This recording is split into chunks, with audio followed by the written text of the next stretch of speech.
Good morning everyone, and welcome to the magnificent Djuma and Arathusa Game Reserves here in the magical South Africa.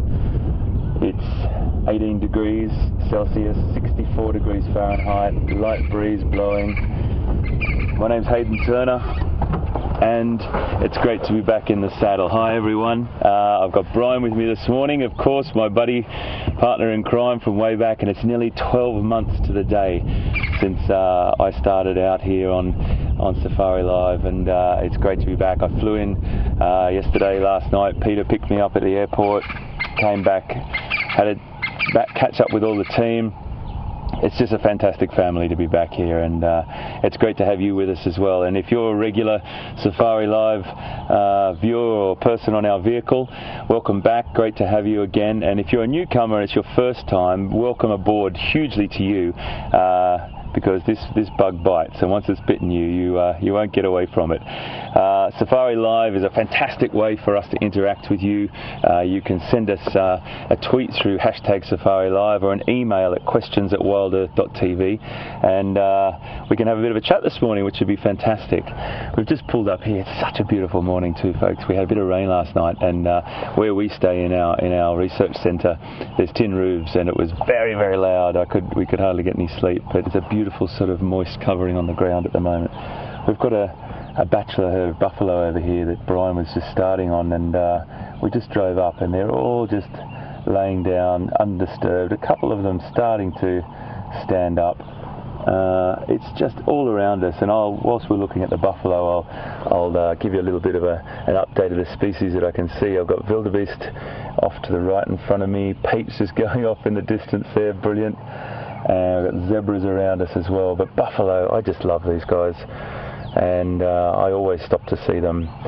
Big beasts, absolutely huge individuals in here. A couple of alarm calls, or a couple of rutting.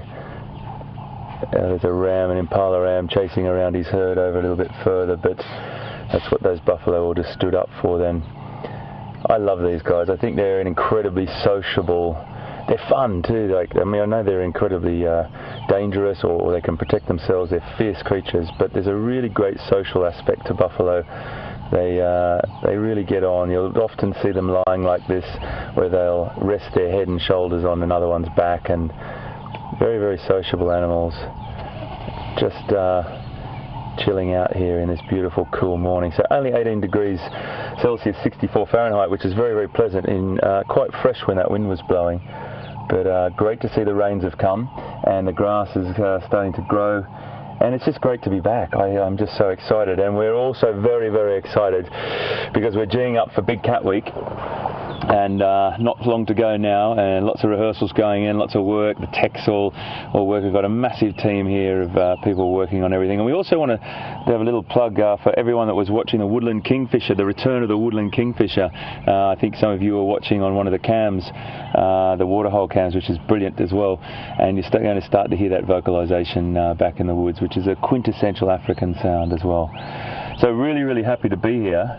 And I've got Mr. Pretorius up here a little bit further. Let's go and say hi. Fantastic to be here. Just let this individual, we've got one buffalo just going to go across back to the herd. So I'll just let that one go back, and then I'll go up and say hi to Pete. Thanks, Buffs.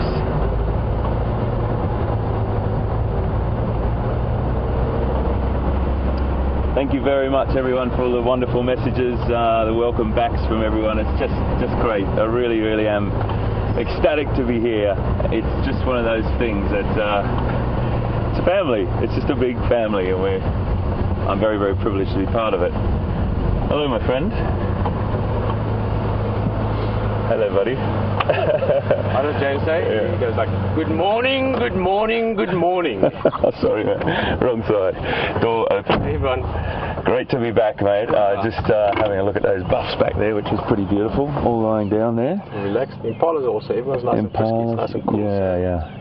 And zebs and a few other things. So we're just going to have a little trundle around. I've got to get my bearings again, mate, on the place. you're only away for 6 weeks, and you can just sort of start to forget a few things. But that's probably my age. Get our voices warmed up again. I realised that with Molly and them here the last few days, just because you speak a bit more than you would sometimes, under other conditions. So get our voices back into shape as well. Yeah, fantastic. Well, you know what? I'm going to go and have a bit of toodle around. Specific plan? Just gonna. No, what were you going to do? Same as always, just drive around and look for leopard. Okay. Me as well. So we might go down and then to Djuma Dam, and then just have a little bit of a look down around there, and then carry on from there, mate. Yeah. Okay. Awesome. Well, yeah. I think we're actually in our vehicle now. Yeah, you are. Yeah. And I'll see you soon. Buffalo back there, and yeah. I'm pretty much just going to start around here. I mean, there's zebra, wildebeest, everything. Okay. See what happens. All right. And, we'll see you just now.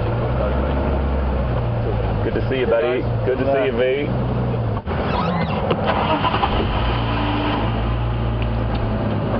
Well, another good morning.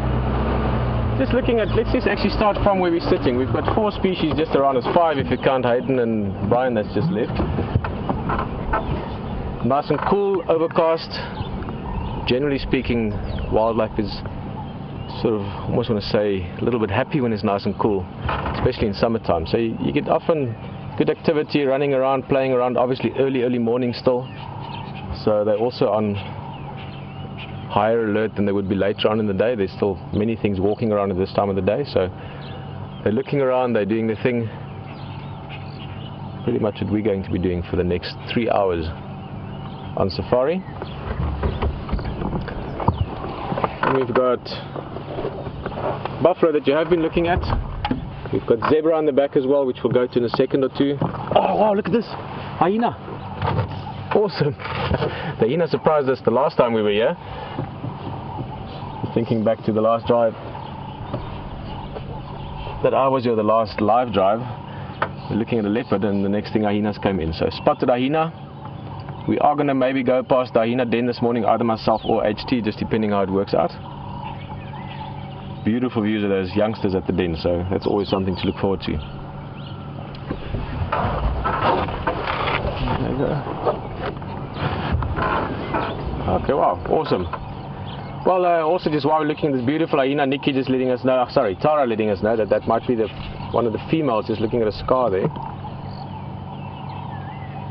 And speaking of Nikki and Tara, in directing and the final control, awesome to be on drive with you two as always. Looking forward to the next few weeks. Oh, I was going to move, but I think we can actually stay just here. Just quickly, my name is Pieter Pretorius. If this is your first time on drive with me, big welcome.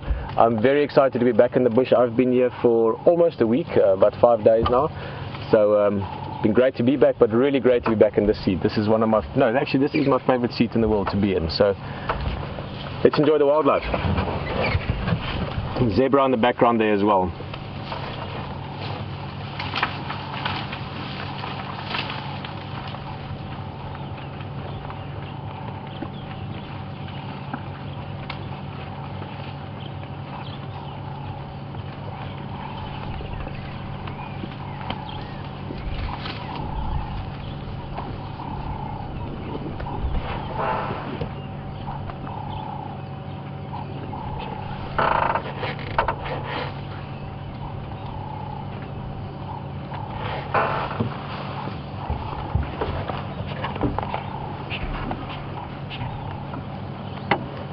You would actually quite often find zebra and buffalo together. They're both grazers, meaning they eat grass. But in this area in general, Sabi Sands, where we are sitting, we actually see buffalo a lot more than we do see zebra. It's not just sort of typical plain savanna, there's open grassland areas that people often associate with Africa. We've got more mixed bushveld or bushveld, so lusher areas. Buffalo still do well. Zebras prefer the bigger open areas. So zebra actually we don't see as often. So great to see them. And just while we are sort of early morning here, I think, I presume it's a nickname. Sleepy is just asking,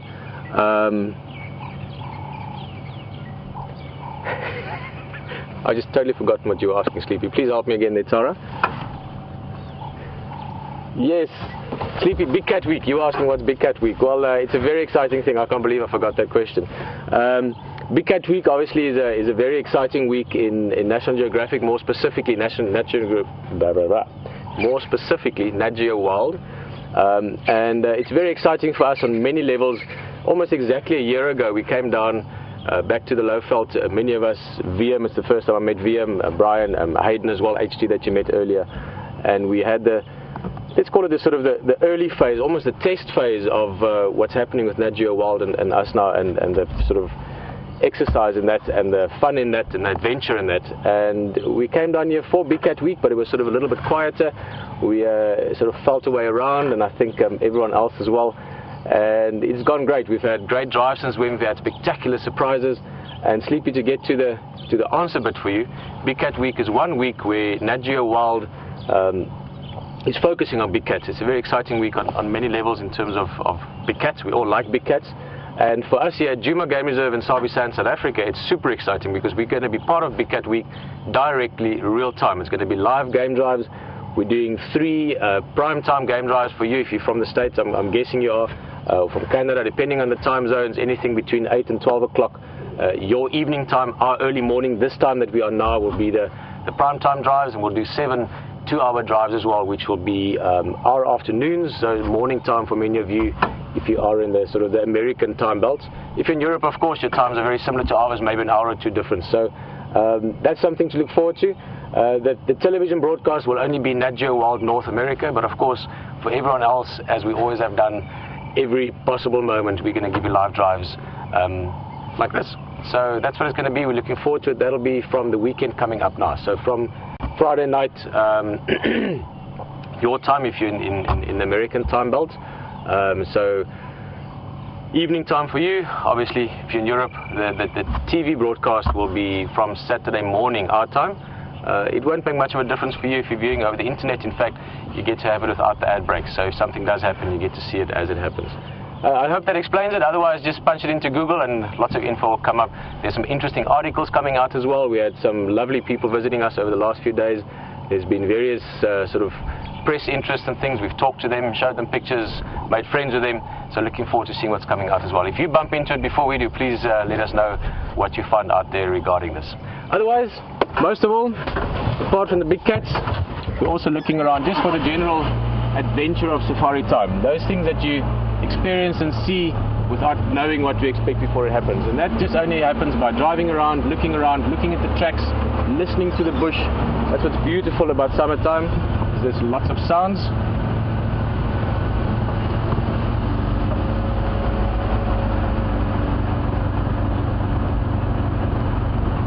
Heavy skies. We had a bit of rain last night, not for long, but it sounded like someone was throwing stones on the roof. We've got tin roofs over where we stay, and at one stage I actually got up and looked outside. I thought it might be hail. So big raindrops last night.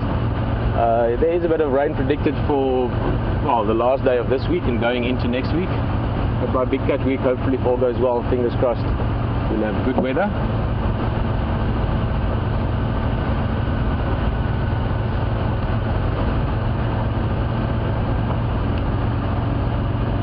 Awesome. Hello, Robin. Sorry, this is still the first drive or two. You sort of have to just shake yourself into it again and get used to everything going on.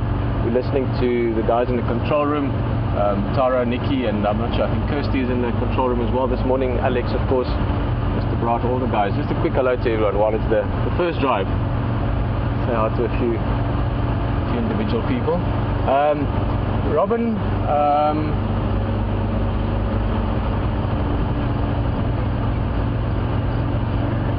I was so explaining to you how this all is working that I forgot what I was talking about. Robin, you're just asking what is the most, there's the Hyena tracks, the one we saw just now. What's the most exciting thing for us to see? You know what it really is? I've been talking a lot about this. I mean, we've been discussing the concept of game drive, the concept of safari with Jason and Nick quite a bit, and with Molly. And most excited to see, what do we most hope to see? Well, in a way, like Pink in the Brain, always the same thing every day. In Sabi Sands especially, you pretty much find yourself hoping for leopard. Robin, as you well know, leopards are just stunning to see, and this area is one of the top areas in the world to see leopard in. Not only is it great habitat for them, but also it is an area where they've been very well habituated to our presence. So you can find many of them sometimes if you're lucky, but when you find them, the quality of viewing, the quality of the experience you have in terms of experiencing their behavior is just phenomenal. So I just have to show you that bit of a eastern view there. As I said, quite heavily overcast. but sun breaking through a little bit, and I just love this view. This is one of my favorite trees on quarantine. Beautiful trees in the background, lovely light. And that's the second part of my answer, Robin, is even though we might often find ourselves looking for leopard, ultimately on game drive, on a safari, you are hoping to see anything, you are hoping to see everything, and that might be a herd of elephants or buffalo and zebra like we just saw, leopard up in the tree perhaps, but just as much as that, it is just seeing the sunrise, smelling the rain, hearing the woodland kingfishers that are calling. We started hearing them the last few days. I'll tell you more about that later on. And that really is what the safari is about. Yes, if you could have a leopard lying up in that branch, obviously I'm not going to complain, you're not going to complain. But in the end, just to drive around and to be in an amazing environment like this, wild environment as well. We are part of the Greater Kruger National Park, millions of hectares, millions of acres, and that experience in itself, just to be doing what we're doing right now, chatting to each other, saying hello, talking about some wildlife questions or some questions about specific individual animals, or just talking about the weather. That's what the safari is about. And then we could take that corner and there could be a leopard on the road. Yes, Georgia.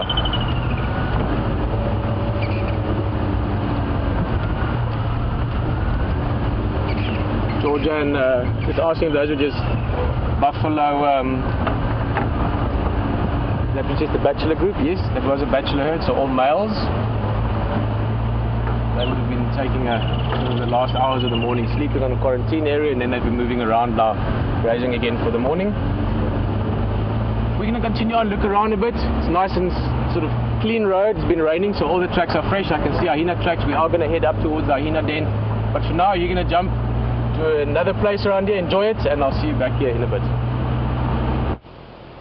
Good morning everybody. It is a chilly morning here in the safari tent or savannah tent or whatever kind of a tent you wish to call it. We have a display which has grown since last evening.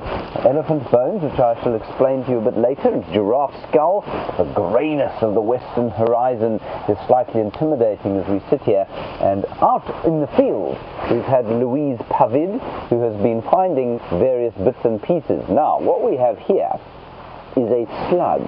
Now a slug is not normally associated with the top animals to find on safari, but this particular slug here, well, we don't know a huge amount about what species it is, but what they do is that they eat a lot of plant matter. They go about the place, and apparently they've evolved the ability to live without shells because of a lack of calcium in the soil, which I think is quite interesting. Now what we'll do is we'll head across to the microscope shot, and I just want you to watch the rippling of his muscles. I think it's absolutely incredible. If we go across now to the microscope shot, you'll be able to see a little bit of, I think, you can see the, no, don't worry, you can see that movement of the light there. There, you can see that. That is actually the muscles of the slug starting to ripple. He's thinking about moving, he's thinking about getting up, and he's not going to go anywhere very fast. But that, I think, is quite interesting. Right, I'll show you a better look at him now. If you come back to me, there we go. Look at him there. You can see he's quite a splendid fellow, really. Like I say, not the top animal for not really a top kind of safari animal, but very interesting. Found under this log over here. And they must live under a log like that simply because they will desiccate. In other words, they will get very, very dry very fast without being under a log. So let's have one more look under the microscope. Let's have a look at the top of him this time round. And he looks almost like a whale skin. There we go. You can go across there, and you can see that's the top of what he looks like. He will stick out two antennae exactly like a snail will eventually, but at the moment he's hiding from us. He's a bit nervous. Okay, righty.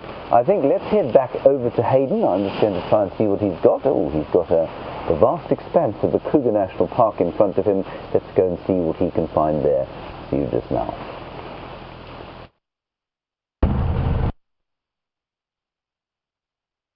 To one of my favourite stretches of road, the Buffelshoek Cut Line, which takes us to Buffelshoek Dam, and I was expecting a little bit more water, or some water in some of the dams. I've been watching back in the UK, and I watch as many drives as I possibly can.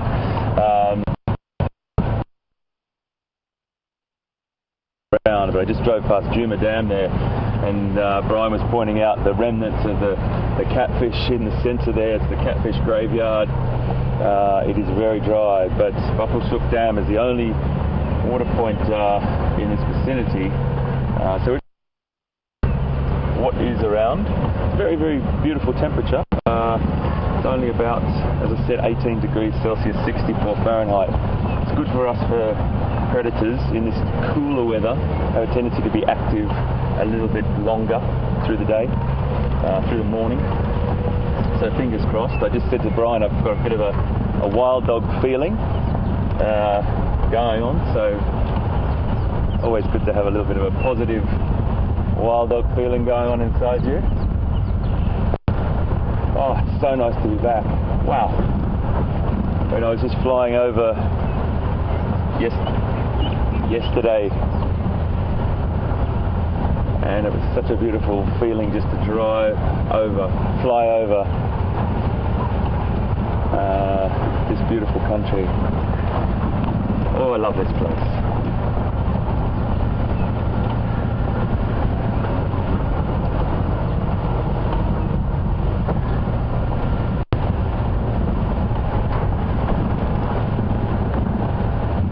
So we just got a message from Sandy in Ohio. Thank you very, very much. Great to have you with us, as always. And you can't wait to see what's around the next corner. Well, me either. And we're going to just peek our little head in here. Not a lot of water left here. Wow. Wow, wow, wow. You can see... Morning station, this is Pieter and Hayden. Anyone out to drive? Just pull up. We'll just turn off a second. We've got our Egyptian geese down here with their little goslings. Now, how many's there, Brian? 1, 2, 3, 4 left.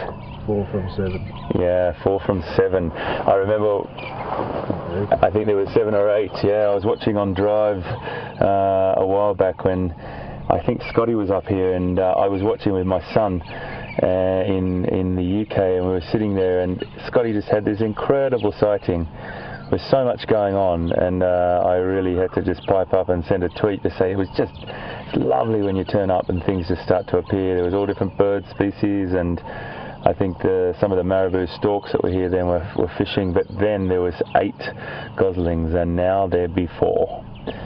Wow. So they're getting on there. They're getting a bit bigger, I can see there, and definitely being cared for by their very protective parents. I love this spot. We've seen so much action here over the year. Incredible times with wild dog, lion, leopard, elephant. Amazing elephant interaction here. And something that I really want to do, folks, an unofficial little thing this Big Cat Week, and prior to I want to sort of set up a little thing called I want to call it Operation Wild Child. So just for a working name, and it's, as I said, it's unofficial, but it's just between us. And I know all of you out there that have got friends, family, grandchildren, children, or within your circle of people.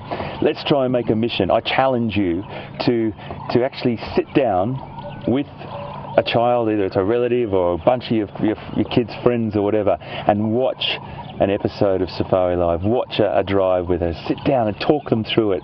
Work through it with them. Okay, there's going to be sometimes a bit of graphic sort of stuff that you have to really talk them through, but at the end of the day, this is the raw reality of the bush, and I think that's a really important thing. So my challenge is Operation Wild Child. Let's try and flick the love nature switch in as many kids as we can over the next few weeks, particularly through Big Cat Week.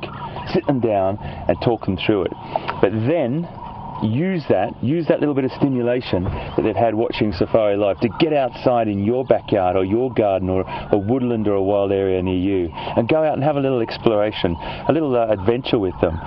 You know, James in there this morning with all those invertebrates, looking at slugs and things like that, things that are really accessible for kids in a very, very close local area. Get them to love nature. That's what we've got to do.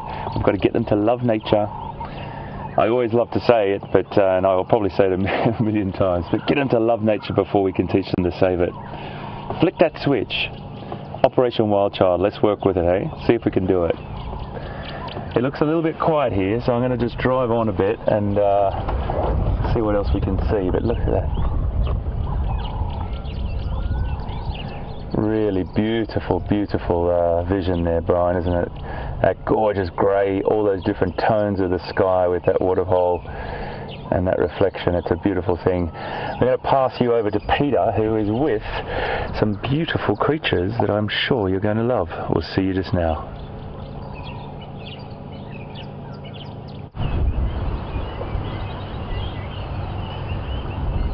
Well, from HT to this side, we are at the den. So speaking of children being exposed to the wilderness and the beauty of well, just to see kids in nature is awesome, because they get so excited, they appreciate it so much. But also all young creatures are interesting, whether it's human or hyena. I was hoping to time it in such a way that the youngster would come out, but these hyenas have got very small pups in there. Cubs, pups, I can never remember with hyena. And I've actually not seen them myself. I've only seen them from the way you guys see them, from one of the game drives. And they were tiny, still pitch black, almost look like little bears when they're that small. Well, one actually, when it is that small.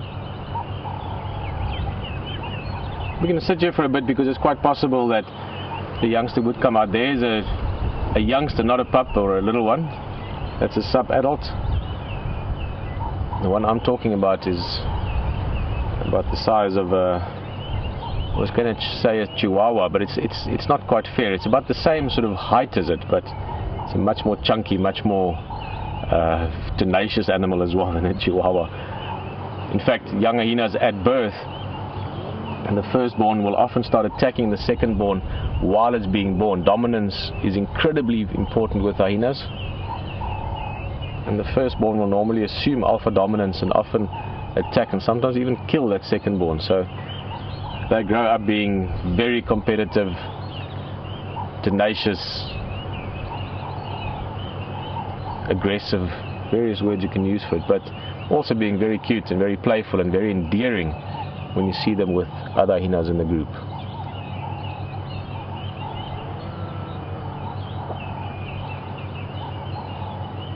Can you hear the sounds that she's making, the female?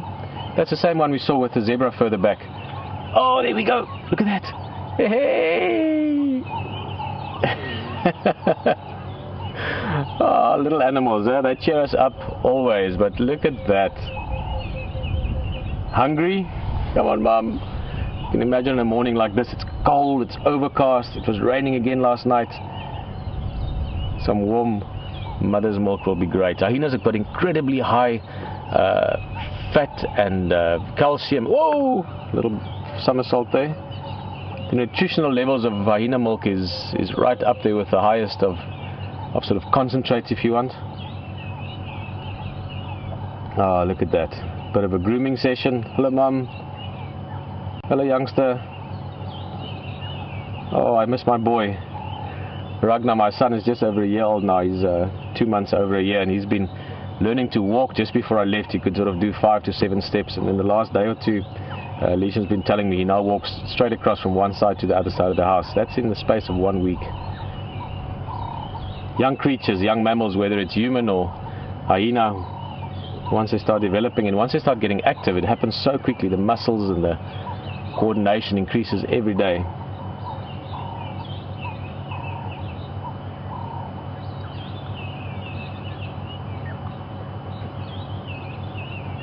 Hello, Karen. You were just wondering if I brought my family with me to Djuma this time. Unfortunately, not physically. I'm missing them a lot and can't wait to see them again. And I'm hoping maybe even early next year. We must just see how the plans work out. I'd love to bring them over. Leishan misses the bush so much. My kids absolutely love nature. Hayden and myself were talking last night also about the Wild Child sort of thing he's going to do, the next Wild Operation Wild Child, the concept of it. And my daughter is just over 4 years old now, so she's in that age group, sort of 4 to 7, where they really start getting in tune with their surroundings, especially their sort of close to home world. But Sydney, my little girl, loves nature. She loves everything from little bugs. She's always catching little beetles and things and keeping them in boxes to watch them. Flowers and birds, and we've got lots of birds in the garden. Our dogs, some ways, can remind you of the hyenas and vice versa. So young animals are great. And we're going to be seeing a lot of young animals over the next few weeks, over the next few months, before, during and after Big Cat Week. This is summer in the bush. You can see it's green. We've had rain, as we've said numerous times. We might have rain this morning. And with the rain, with summer, comes lots of life, lots of activity, whether it's little insects or snails like you saw with James earlier, or birds or big animals. Hyena with youngsters. The impalas should be lambing as we speak. We saw the first lambs in the last few days. Summer is just a great time of activity and of life.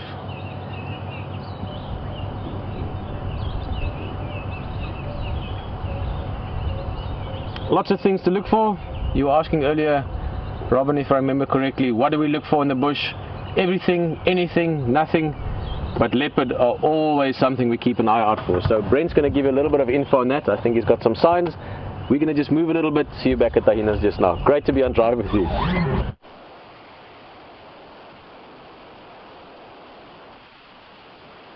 Welcome on the Sunrise Safari, and we've got a male leopard track here crossing across our eastern boundary into Djuma Private Game Reserve, and it rained at about 12:30, 1 o'clock last night. So we're going to have a quick look at the track again, and I can tell you about what time this happened. This probably happened around 2:30 after the rain. You can see these little spots. That leopards walked through here when there was still a bit of water. Not now. If I make a mark with my finger now, you can see I don't get that little pull off of the sort of suction off the water. So this track's a couple of hours old.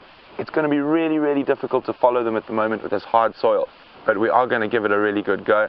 And you can see just as we go along here how difficult it becomes. You can just sort of see where the sand's been scraped, and you see when I scrape the sand, it's still moist underneath. The leopard scraped, so it's been on top for a while, and it's actually dried a little bit. So we're just looking at that slightly lighter patch. And we have Pieter herding on the bushwalk this morning. My name's Brent Smith, and we're tracking cats on foot. While we continue to look for this leopard, we're going to go and see what Peter's up to back at the hyena den.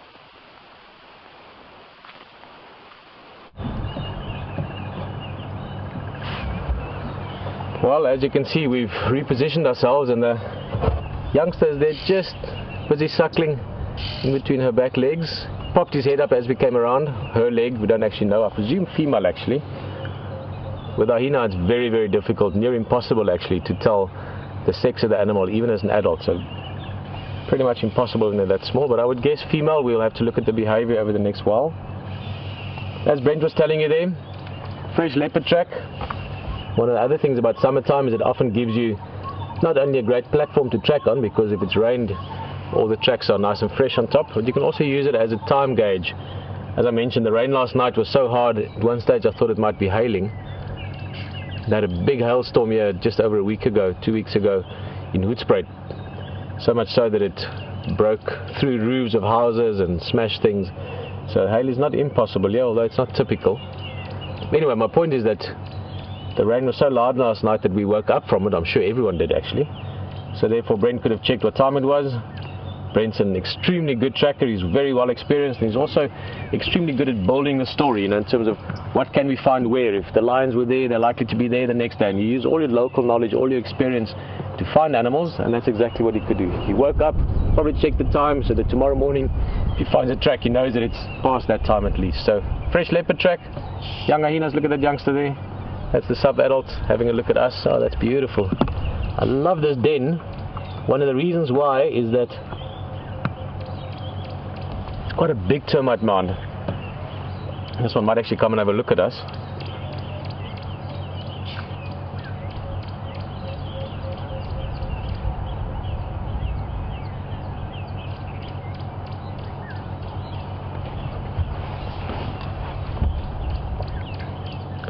Now this youngster, or this juvenile, is at that age, like humans again, when you get a little bit older, you're still a youngster, but you're old enough now to start exploring your surroundings slightly further out than just the den itself. Look at that young one, the little one. Too much.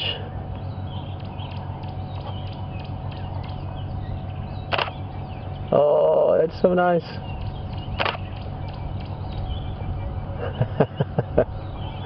And we're going to have lots of good times here. Lots of fun times. I'm sure we're going to have lots of laughs. Quite a few sighs.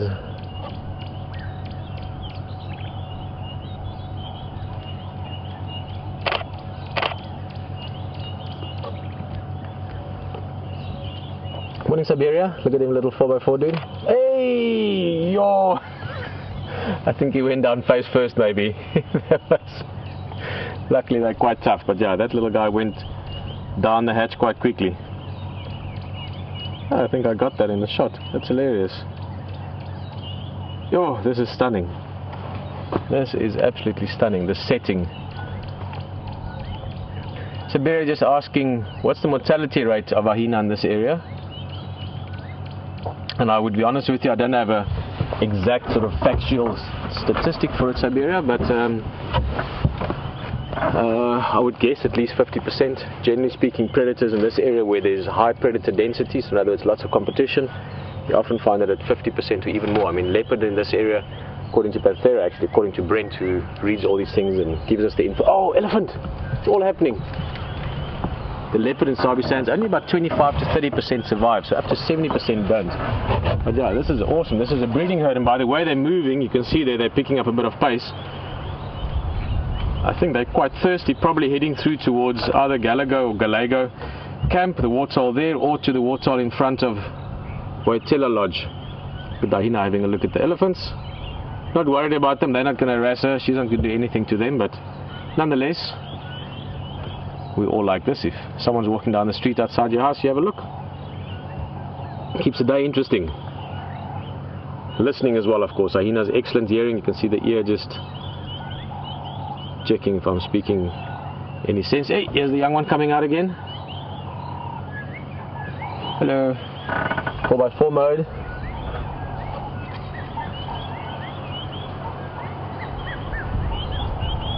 Oh man, this is too much.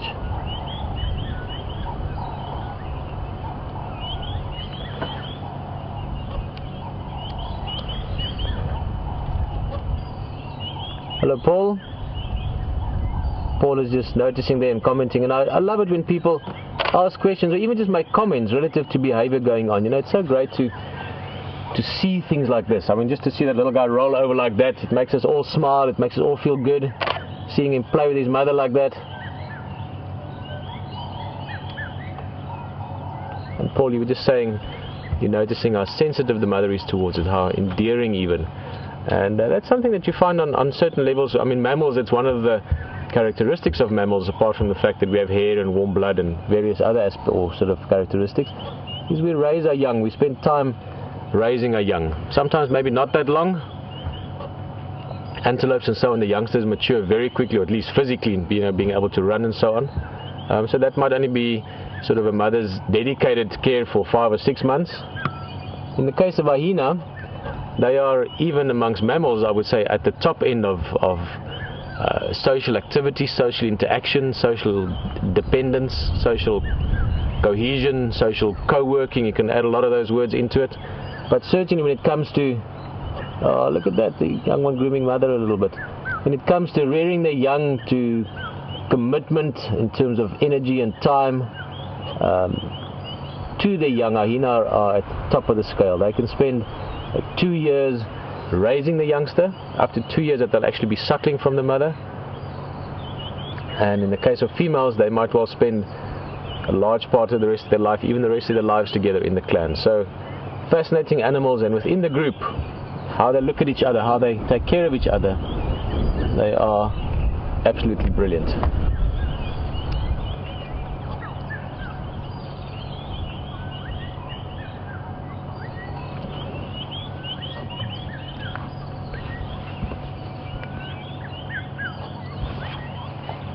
Hello, Bill. Guys, it's so great getting questions in from you as well. Thank you very much. It's always nice to have a conversation on the safari. That's what it's about. Chatting to each other, learning things, asking questions. I learn a lot of things from the questions you ask me as well. But Bill's just asking, is this the only youngster in the den? Bill, I'm going to ask you a question as well, if you don't mind. If you can check for me and anyone else that wants to. And I know I should know this by now. I've only been doing this for about 20 odd years. But I can still, for some reason, I've built up like a mental block against it. Never remember if it's pup or cub for hyenas. And I sometimes feel it can be both. So Bill, if you want to check for me, what's the correct reference to a baby hyena? Is it pup or cub? Or pub or cub or cup? Cup would be T. But in this den, only one. You sometimes get two as well, but I wouldn't be surprised if maybe only one was born. Or even, as I said, sometimes the firstborn will even kill the secondborn in that process of birth. They are highly competitive. All about dominance in the hyena society.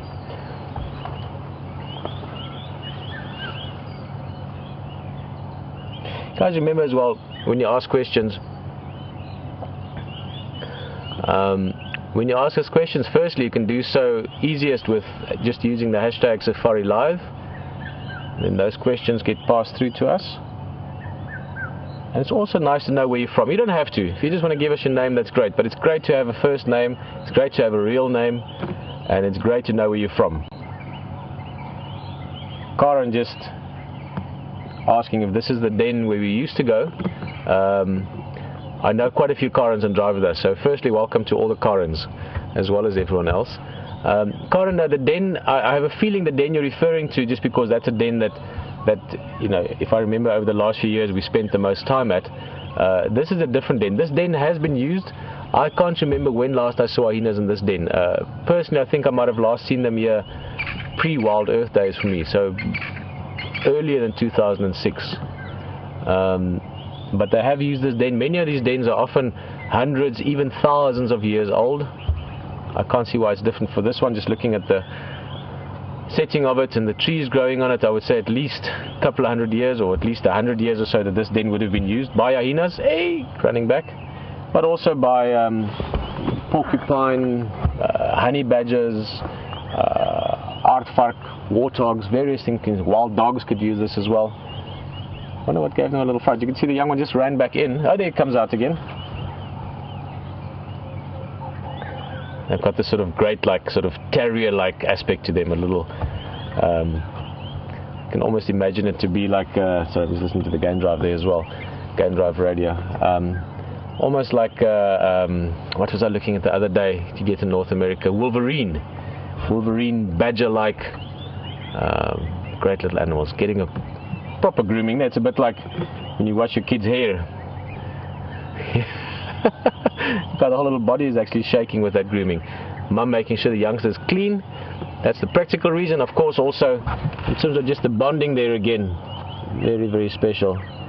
But Karen, yeah, so just to finish off, this is a new den for me. It's visually, it's very striking. In fact, just to take a picture here, because you've got that sky behind, the camera sort of at foot level with them, you're going to see some amazingly beautiful views here of these hyenas. And they should have moved in here relatively recently, which means they should stay for a while. Hyenas stay in a den for a couple of weeks or a few months, and then they move to another den site normally because of the parasite load, so fleas and ticks and things that can build up in and around the den. So they should be here for a while, I would say at least a few weeks, and I think we are going to have many beautiful, breathtaking, intimate moments like we are having at the moment.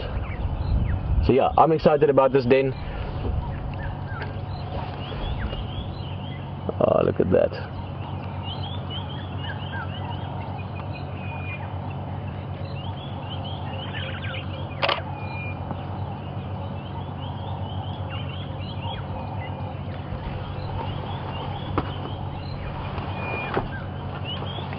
Morning, Amy.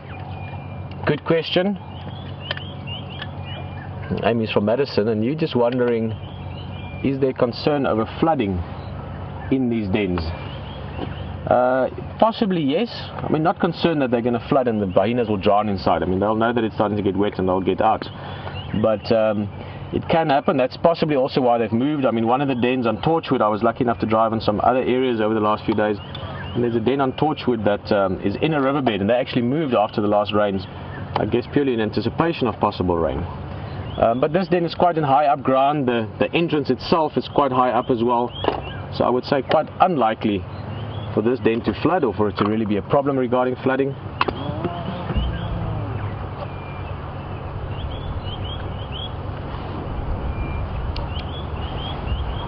So yeah, good day inside.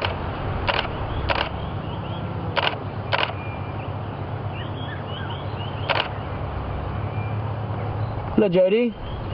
Awesome state, New Mexico, beautiful place. Are there any termites active in this mound? Yes, very likely. I don't see too much activity on it at the moment, so the mound itself, in terms of how active it is relative to the size of it, I'm not sure. But the termites won't affect the hyenas or vice versa. The hyenas have got a network of tunnels going down into this termite mound, but that won't affect the termites. It'll be the same as sort of a highway going through a city. So the road itself won't affect, well, in the case of termites, millions of them living there.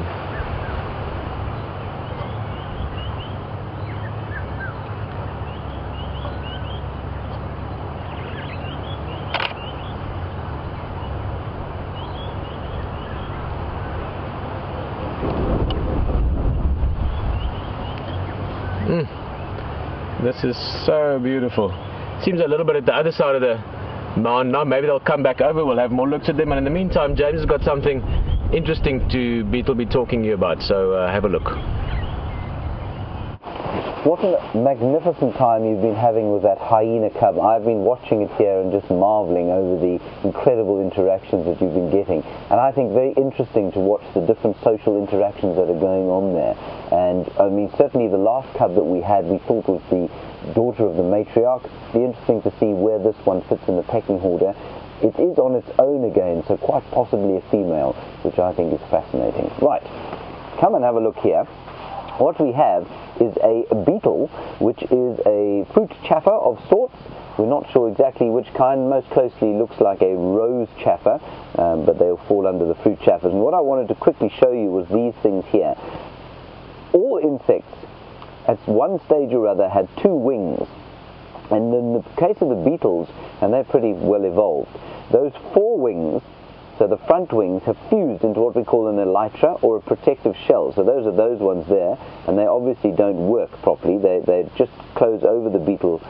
And then it's got the wings that it uses to fly are these hind wings, and they're the back wings. And if you think of a wasp or a bee, they've got two sets of wings that are both used to fly. But in the case of the beetles, the elytra, which are the four wings, don't work anymore. Now that's one case of beetle. Here is another, and this is called a tok-toki beetle, or a tenebrionid beetle. And you can see there that the elytra here are completely fused. So this beetle is flightless, it runs along the ground. And it's quite a nice link across to Pieter, because most of the interesting tok-toki or tenebrionid beetles go or come from the Namibian sands, the deserts. And they love living in the desert, and these fused elytra, you can see that there's no way that there could be a wing underneath there that could be used. The elytra are fused to form this hard shell, and in the deserts of Namibia they're particularly effective for stopping desiccation in the beetle, so the beetle doesn't desiccate. And if you come back here, if you come back to me now, what I will show you is the fact that this beetle, some of them that live in Namibia, what they do is they sit in the sand and they face the mist that comes in. So where Pieter lives in Swakopmund or at Walvis Bay, they're on the same coast, what happens is that this enormous mist comes in every morning, and these beetles stand on the dunes facing the mist, and the mist condenses on top of the shell, like that, on those fused elytra, and it forms little water droplets, and that water then drips down over the top of the head and into the little beetle's mouth. Isn't that an astonishing thing? So they don't have to drink at all. They just gather water out of the air. Amazing, amazing desert adaptation that they have, and that is the tenebrionid beetle. Right, they don't do that here, of course, because we have enough rain. Let's go back to the hyena den. I see that the cub is still out. Marvelous interactions going on there. Have a look closely at where you think that cub and its mother fit into the social hierarchy of this wonderful clan that provides us with such entertainment.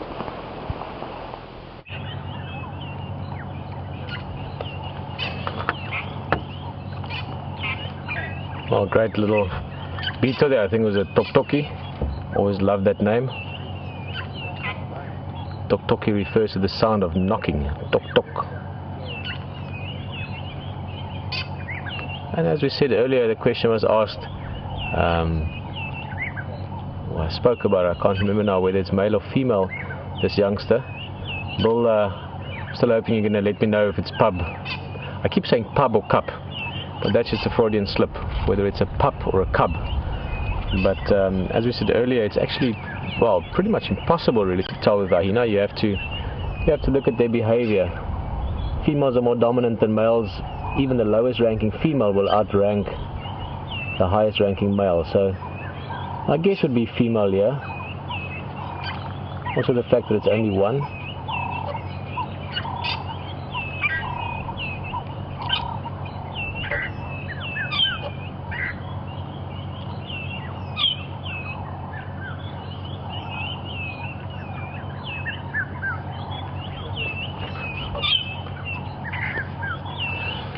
Sandra, Georgian, thank you so much, Georgian, sorry, not Georgia. The correct term is cub. I'm going to try and remember that. I think I might have to remember it by doing this, because this is my cup with my coffee in it. Maybe from this morning, maybe I never have this problem again. Maybe you've helped me solve this sort of problem I've had. And I'm not joking, this has been since day dot of guiding. For some reason, I've just for so many times told myself that I can't remember which one of the two that I don't now. But thank you so much. A cub, same as lions. In terms of the sort of breakdown of who's who in the zoo, with hyenas, they would be closer to, for instance, mongooses or bears than they would be to dogs, wild dogs or wolves. So cub obviously works. They sort of fit somewhere in between dogs and cats. Oh, this is amazing. Look at that.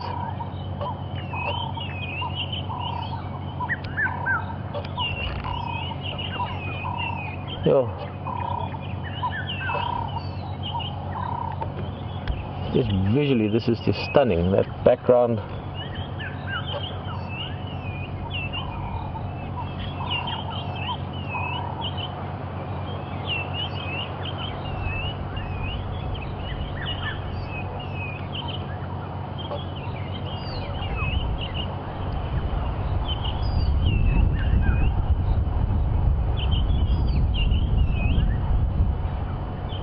I've got a great question from Dallas, Texas, and I can understand that people are sometimes a little bit shy to say their names in this vehicle, but keep in mind many of us are friends for, in some cases, years now, so I promise you we won't make fun of your name or do something silly.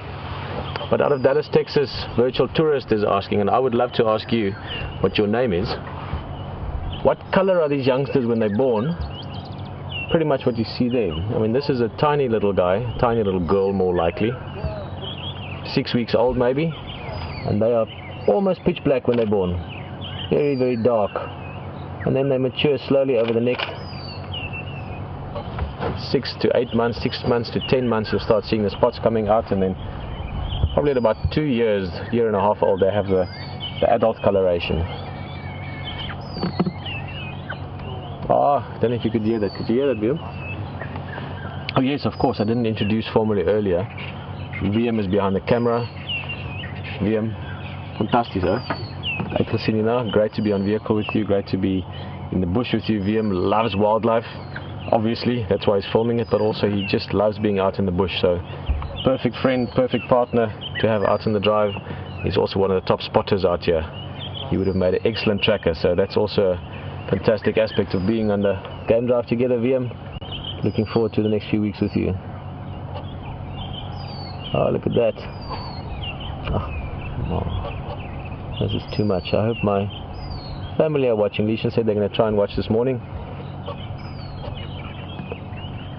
It's just such an amazing thing for children to see and experience this. So, getting back to one of the things Hayden will be talking to you about over the next few weeks. He's sort of coined the catchphrase Operation Wild Child, and to have young people, to have kids be exposed to nature, to see something, whether it's just a flower in the garden or an insect or a butterfly or a beautiful hyena, even funny hyena moment like what we just saw there. That is something that's very close to all our hearts, especially Mr. Turner's as well. He's been always at the forefront of educating people about wildlife, stimulating the passion for wildlife. The more of us that love nature, the more of us will enjoy it, and hopefully as time goes along, the more wild nature will be available to us. And nature, keep in mind, is not only here where we're sitting in South Africa in the wilderness. Nature is anywhere. It's in your garden outside, it's in the water we drink and the air we breathe. So we should all love it. Hey, you snuck up on me there. Guys, isn't this just amazing, eh? Sit here and do this with you. What a privilege, what a pleasure. Thank you for allowing me to spend time with you.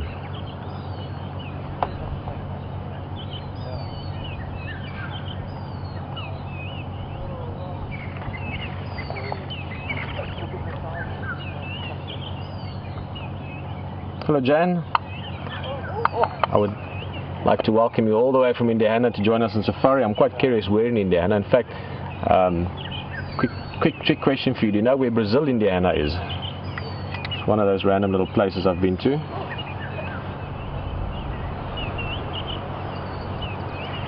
Let's see what's... I thought he might pop out. Jan, as I said earlier, this is my first drive in a while, so I'm still letting my brain and my ears and my mouth and all those things catch up to each other. Lots of things going on. And in welcoming you and remembering Indiana, I spent quite a bit of time in a tiny little place called Brazil, Indiana, before going to a place in Illinois. I've forgotten what you asked me. Can you believe that? Yes, of course.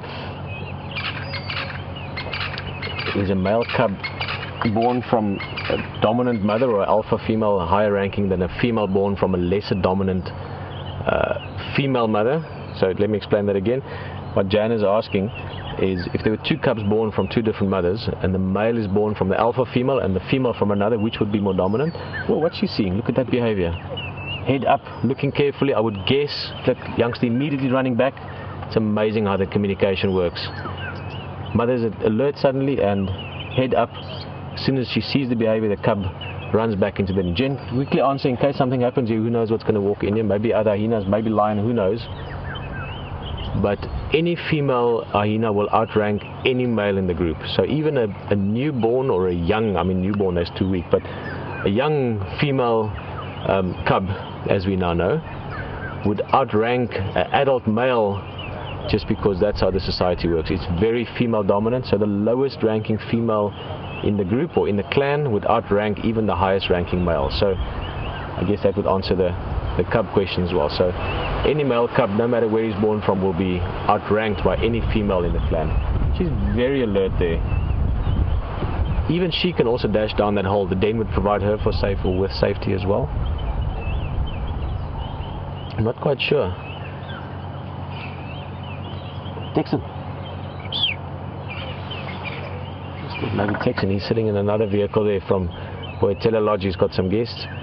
Just thought maybe he can see what this is, but she seems less concerned now. She's just alert, but she looked, at first initial heads up was almost like I wouldn't have been surprised if a lion walked in here, but I don't think it's that. But this is what the den is about. It's to provide security, it's to provide a safe place for them to groom and suckle and interact like we've been seeing, but also it provides a very safe, very secure home. Going into that den, it's a network of tunnels. It's not just a hole, it's tunnels, there's chambers in there, different places to hide, even smaller tunnels that only the youngsters can get into. You can see why they're called spotted hyena, those markings on them.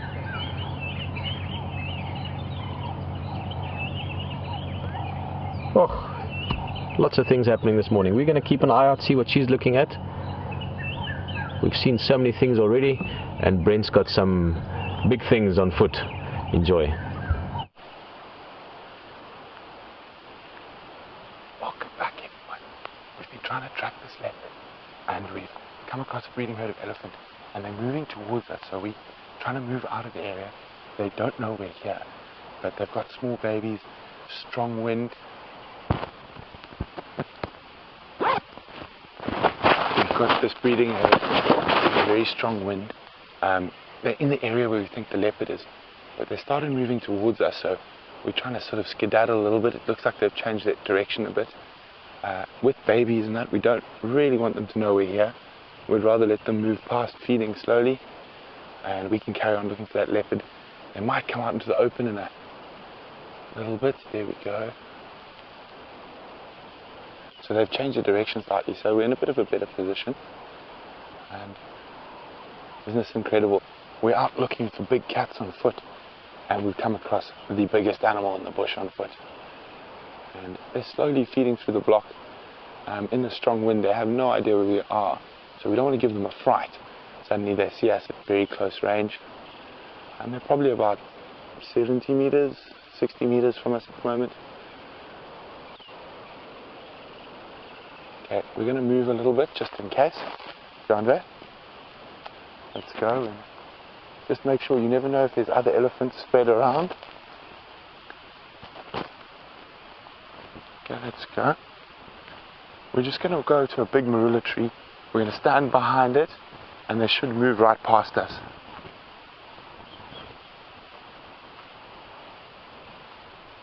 Of course, that is if they don't change direction. Okay, let's actually come back a bit more.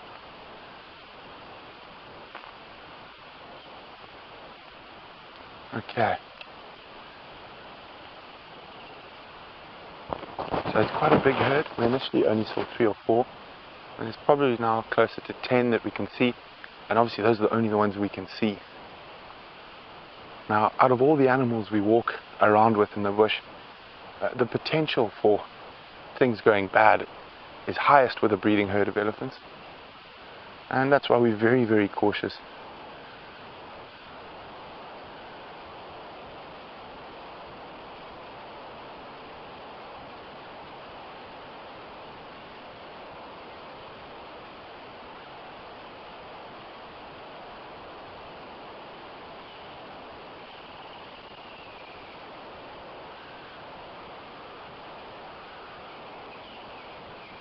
While we're watching this beautiful breeding herd, Deanne Amore is wondering, is tracking cats on foot safe, or elephants and other things more dangerous?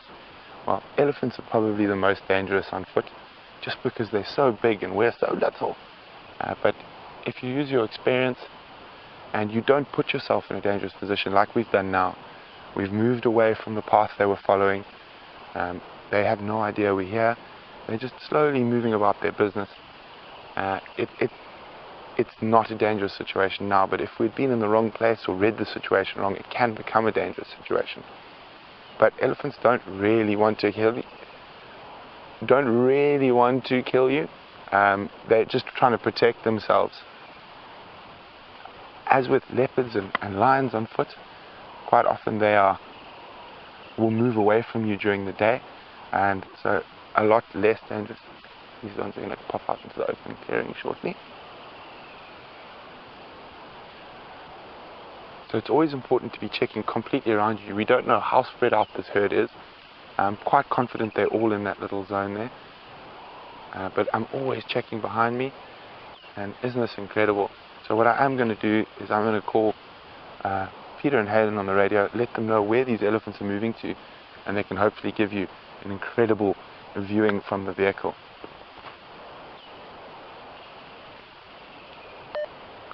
Peter or HT coming?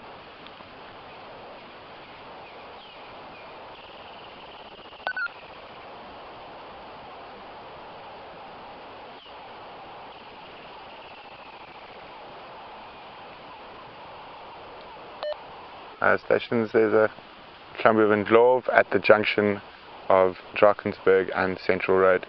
Slowly mobile north.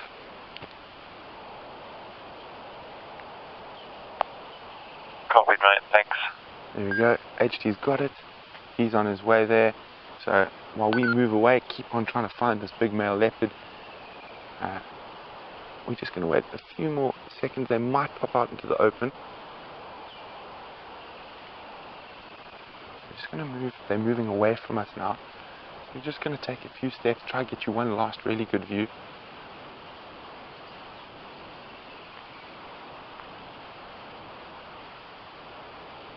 Here we go. That's amazing. So, obviously, breeding herds are very different from walking into elephant falls, and Georgia and Illinois is wondering if they become more aggressive when there are babies with them. Georgia, they do.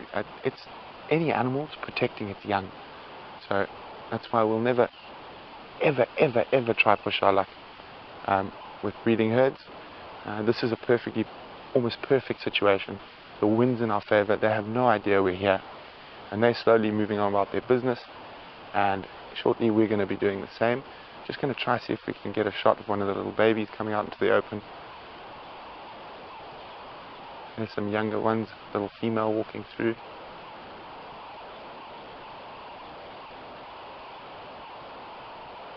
Isn't this absolutely amazing? So we've had a nice view on foot. I'm sure HT or Pieter are going to come into this area with the vehicle, give you an even better view, and we've still got a leopard to find. So we're going to cross back to Hayden and see what he's up to, and hopefully we'll be back with another member of Africa's Big Five, except this time a spotted one.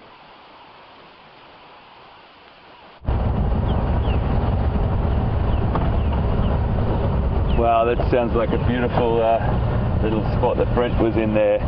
Lovely to come up on a breeding herd of elephants on a walk, and very exciting stuff, particularly when you're doing exactly what we try and do, try and get those animals visual and not have any impact on their behavior, and just watch them from afar. It's a very, very special feeling, and everyone gets really excited. I particularly just find it hard to control my excitement when I come across elephants on a walk like that. We've got a really nice question from Line Eyes in Texas. Nice to have you with us. Fantastic to have you on board this morning. And you would like to know what my favourite elephant interaction on Juma was. Well, I think in the middle of the year, I think it was about the first quarter or third of this year gone. And I was just talking to Brian about it, and he has so much go into his brain and so many sightings. Sometimes it's hard to remember what happened when. And I'm pretty sure it was Brian and I. But Line Eyes, there was this fantastic situation with this old bull, and we got a pretty good idea that he was feeling pretty comfortable with us. And we stopped on this little area of grass that we're coming up to just now. And what he basically did was he tolerated us, and we sat there with him and watched him, and he sort of came up quite close to us and sort of fed past us. And then I just reversed up, did a bit of a circle around, and sort of plonked ourselves up quite close to where he was going to walk. Well, I must have driven the vehicle over some of the food or the vegetation that he was feeding on, and it was at the time he was picking up some sort of a tuber or a bulb. I can't quite remember what it was. But we got there, and he started to come closer and closer and closer, to the point that he was feeding with his trunk, pulling out this vegetation underneath the front of the vehicle. Now that was quite a special moment. You are committed then. You wouldn't start the vehicle or move. We had to trust him. He got a really, really good sense that we weren't any threat to him. And it was a moment that we had for probably about 10-15 minutes with him. And he just fed around us and put his trunk right underneath the vehicle. I've just got to turn this game drive channel down. And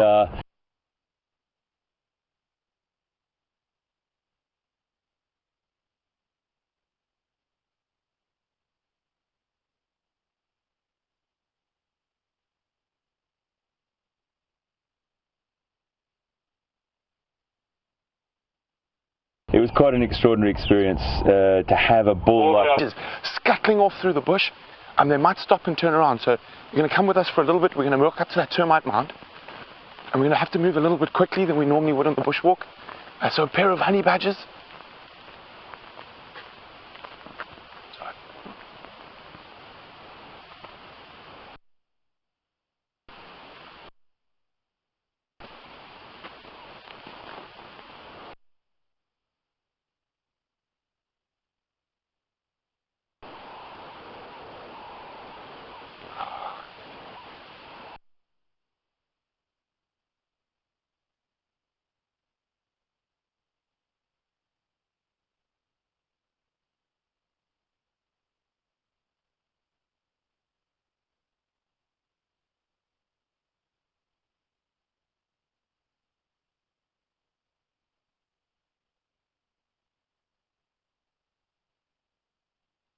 think they've scuttled off, but we did ran.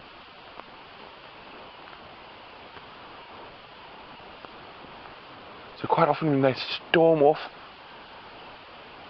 like that, they run and they stop and turn around.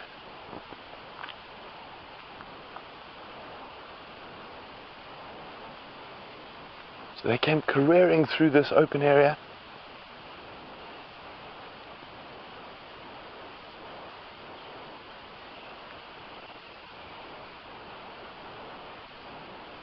It's all happening on foot here this morning. Elephants.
So you'll notice,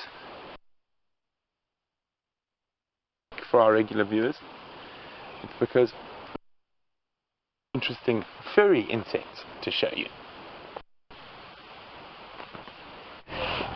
Now, what an amazing sighting from the kleptoparasite that is Brent Leo Smith. The kleptoparasite, of course, is somebody that steals things. Brent Leo Smith has stolen my stick. He said that he left the big one here for my protection. There is no big stick here at all. Brent Leo Smith is now a thief. I will have words with him when he returns from his sojourn in the bush. It looks like he's having an absolutely amazing time out there. Incredible herd of elephants. Now, quickly, go over to the microscope. Look at this. There's an ant going into this remains of a glorious citrus swallowtail butterfly. It doesn't look so glorious now. There he is. Look at him. He's cleaning his feelers. And he's made a little home. And everything, there's a little ecosystem in everything you look at. Oh, this is just so spectacular. So that'll be a carnivorous ant that will have eaten out the insides of this butterfly just after he died. It definitely wouldn't have killed the butterfly. Just astonishing stuff to be able to see. Now that curly bit that you can see on the right hand side, I'm not going to put a pointer in there because, well, we can try. The curly bit there, you can see that curly bit there. That's, I think, his folded up mouth parts that have kind of turned in on themselves as he's dried out and desiccated. And that huge bulbous thing to the top side of the screen is, of course, this butterfly's eye. Now, Jeffrey in Texas, yesterday you asked, I don't know if you're still with us this morning, but you asked to see the scales on the top of a butterfly's wing. Now there you can see the scales. That's what he meant by scales. There's also a little mite there. That little white thing moving is a mite. and those are the scales there that you can see on the edge of the butterfly's wing. You can also see the veins, and those veins, of course, remember, a butterfly, completely unlike a bat or a bird, does not have kind of veins, at least bones in the wings, to keep them out and stable. So they've got sort of hydraulic pressure. So when you can see those veins, and they pump fluid through those veins, and that keeps the wings up and steady and formed perfectly. Right, so that was a magnificent sighting of those ants living in the citrus swallowtail, so we'll be sure not to throw that away. We'll have to put him gently back where he came from. And just quickly, before we go back to Pieter, who's sitting with the producers of what I'm next going to show you, we're going to go down and have a look at some hyena dung. And the hyena dung, of course, is white most of the time. There we go. And we get quite a nice impression of it from here. You can see the whiteness of that calcium carbonate, excuse me, and the hairs that have come out. Now, not even a hyena's digestive system can make short work of the hair that is in the mammals that they eat. So very difficult to make any kind of nutritional use of hair. And you know, a large proportion of hair, of course, is keratin, and of course we know that rhino horn is keratin. So if a hyena cannot digest hair, there is no ways that a human being will be able to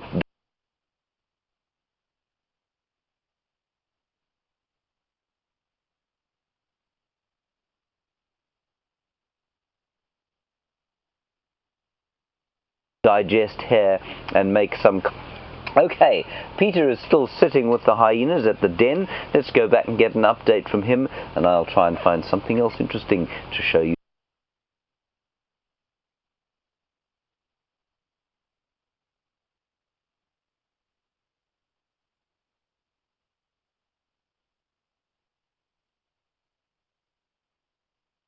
Just now.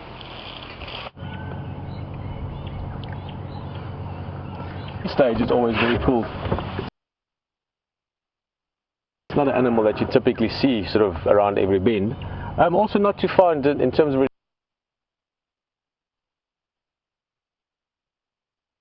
relation. We spoke about a little bit earlier about cats and dogs and hyenas and where they fit in, mongooses and honey, and then a juvenile as well, the older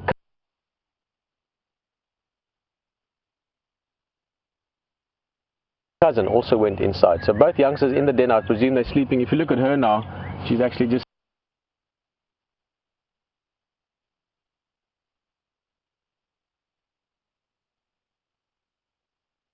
cousin also went inside. So both youngsters in the den, I presume they're sleeping. If you look at her now, she's actually just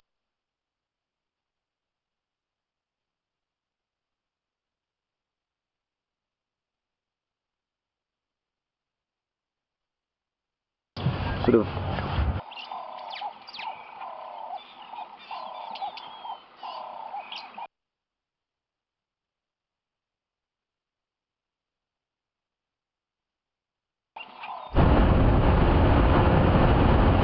well, welcome back, and as you know, just a little technical thing there. We are busy fine-tuning and tweaking, as we are always doing. A few things still just in preparation for Big Cat Week, so there's these moments or minutes sometimes of us disappearing. Don't worry, we're not going anywhere. We're just making sure that we can stay there better, longer, more consistent as time goes on. We are on the Buffelshoek boundary, as we call it, so the northern boundary in terms of where we can go. In terms of animal behavior, obviously they can go anywhere. It's all open. There you can see a nice long road ahead of us. Slowly making our way back towards Moyetela Dam or Gowrie Dam, Djuma Dam. We want to go look around a bit for those ellies, the elephants that came past. We with hyena, maybe we can find them. And I think we had a couple more hyena questions since we're driving and there's not too much going on yet. Let's see.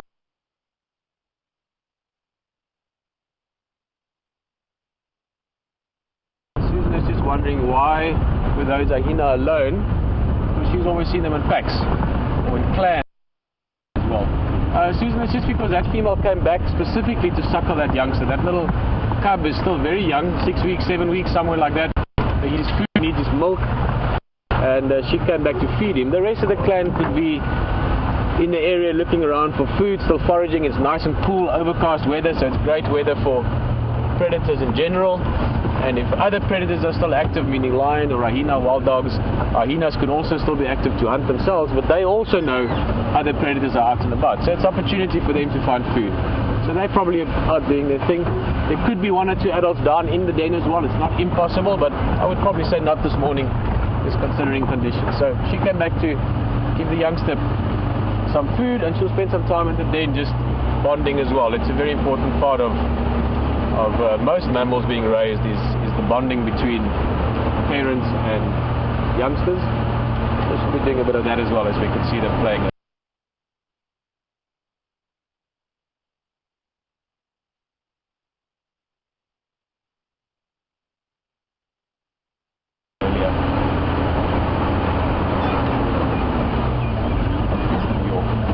Randy, you're just asking at what age do the youngsters start eating meat, and at what age do they leave the den? Well, they start chewing on things pretty early. I mean, the adults will bring back bones and food to the den, and they'll start chewing on it, but they suckle from the mother up until 2 years. But as I mentioned, they've got incredibly rich, high nutritional milk. Obviously that's important for the growth of the youngsters. They also get very strong bones, extremely strong teeth, extremely strong jaws. So the milk is very important. But I would say from a few months onwards they're starting to supplement their diet. But it's not that they need it for survival. It's more just that they obviously start getting used to it, start practicing those jaw muscles. They don't get strong by just being there. And then they leave the den. Well, I mean, that youngster was already leaving the den, but staying very, very close. In other words, it's a bit like being at home for your child, and it's playing in the garden, but it's not going outside the garden yet. It's just sort of the periphery of the safe home.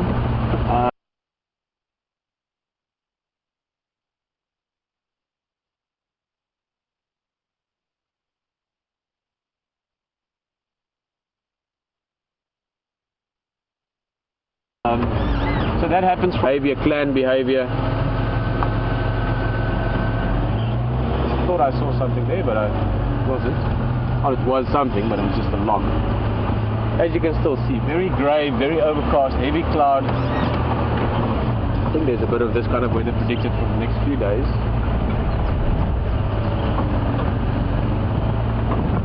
We shall see.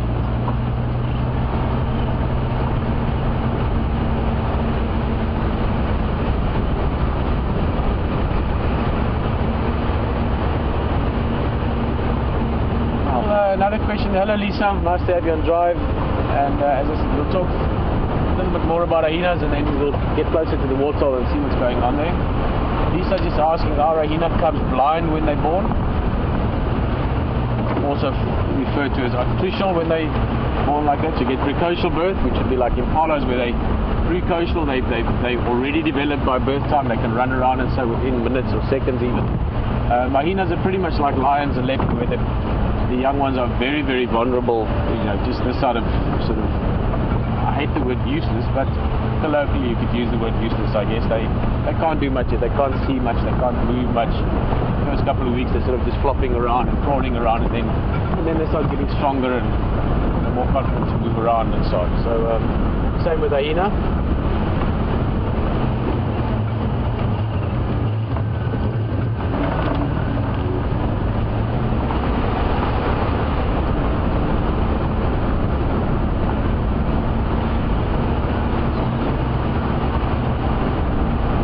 Gavin, welcome to the Drive. Gavin is 8 years old. Gavin, you'd be our first official question from. Are we going to go this a bit with Hayden's catchphrase of Operation Wild Child? It's something that he's passionate about, and we're going to definitely share it. And basically, Gavin, we want other kids like you to be on Drive and to get into nature around us, and also get into nature around your place, whether it's just outside in the garden or when you go walking with your folks in the park. Hey, look at that! Shame, this hippo certainly can find a better waterhole somewhere, but for now this will do, I guess. It is nice and cool, it's not like it's hot and sunny. I'm guessing this is the same hippo that we see in the waterhole all the time. Gavin, so your question, how old was the older one of those two young ones, so the juvenile as we would call it? I don't exactly know. I would be guessing about a little bit over a year old in that region. VM, if you guys sort of got consensus on what you think the age is on that? Beginning of this year? Beginning of this year, yeah. So 11 months. Let's call it give or take around a year old. And Gavin, in some ways you could compare it to you maybe. I would say that's probably the equivalent of a human at about, maybe a little bit younger than you would be, but 6-7 years old, something in that region, where it's getting big enough to start exploring its world around it, but he's not going to go far and sort of out hunting yet with a group. Very similar age, Gavin, to Jack. Hayden's boy is 9 years older. Let's see if we can roll a little bit closer. Give you some close-up views. You don't often get to see a hippo like this out of the water. For instance, the nostrils. Look at the nostrils. They're like valves. They can open and close. There they open. There they close. Looks almost like another eye. And that's of course important for when they're in the water. As they go under, the nostrils can actually close up and seal, no water getting in, and then when they go up to breathe, they pop the nose open and they go that typical hippo sound where they go as they leave the water, the nose to blow the water out that might be there. Then they breathe and they can go under again.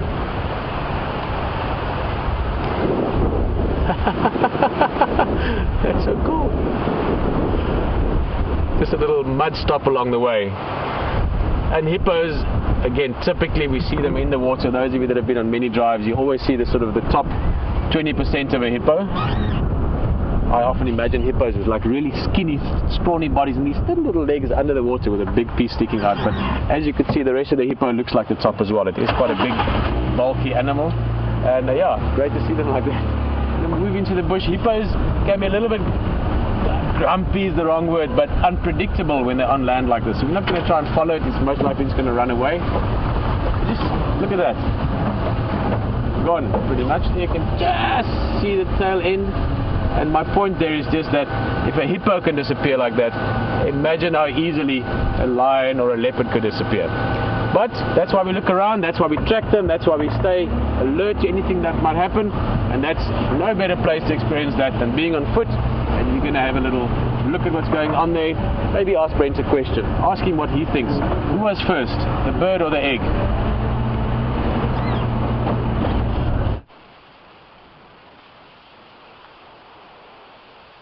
So these leopard tracks are proving a bit perplexing. And I hear you just came across a hippo in a mud wallow with Pieter.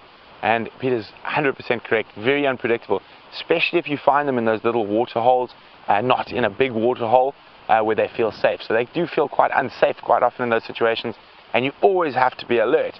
At the moment we've walked through this whole block where that leopard looked like it might be stalking, where the tracks went off, and the tracks are really hard to see. So we're seeing if he did a once over on us and actually came back down this way. And we've just, at the junction of these roads, is quite a interesting little thing. An animal we've seen a few times, but not as many as we would like on the live drives. It hasn't been freshly used for a while, but what we have here is called a civet tree. If I sit down next to the civet tree, and obviously being a civet tree, it's made by civets, so it's a collection of a civet dung, quite old, all of this, and also been broken up nicely by the rain a bit so we can see what's here.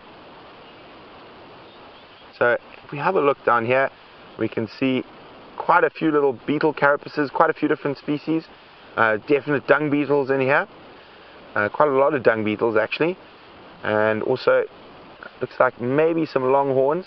Difficult to say when you're just looking at pieces.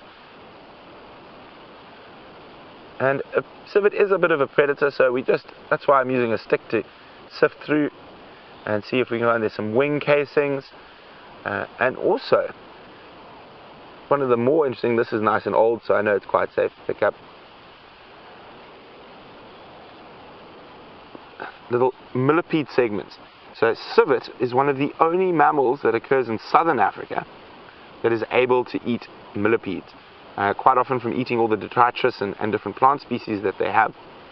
They get a poison called hydrogen cyanide, and civet have a special amylase which is created by their pancreas that goes into their stomach and actually breaks down that poison into unharmful things. So one of the few animals that is able to eat millipedes, or mammals, sorry, that is able to eat millipedes. So for one last quick look, mostly beetles and millipedes. There might be, there's a few pieces there, aha. Those are the only ones I can see from that, but I'm going to let you guys try to figure out what this is from. See, there we go. See if you guys can figure out what animal this is from, and remember, send your questions through to questions@wildearth.tv or use the hashtag #SafariLive on Twitter. So while we're finished with that civetry, we're going to head down the road a little bit and try to see if that leopard hasn't bamboozled us and actually not gone to the north, whoopsie, as we originally expected, but headed further to the south. So normally we've got two very different types of bushwalks that we do. One is a sort of a bumble, where we'll go through the bush looking at all sorts of things like the civetry. But today our main focus is tracking big cats. So unfortunately, when that happens, one of the places big cats like to walk is on the roads. It's like a really big game path for them, and especially after a lot of rain, they are not so keen on getting wet grass in their faces and lots of dew, so they quite often like to utilize the roads. There's a nice little bit of soft sand coming up, and I'm hoping we're going to find that perfect, beautiful paw print of the male leopard.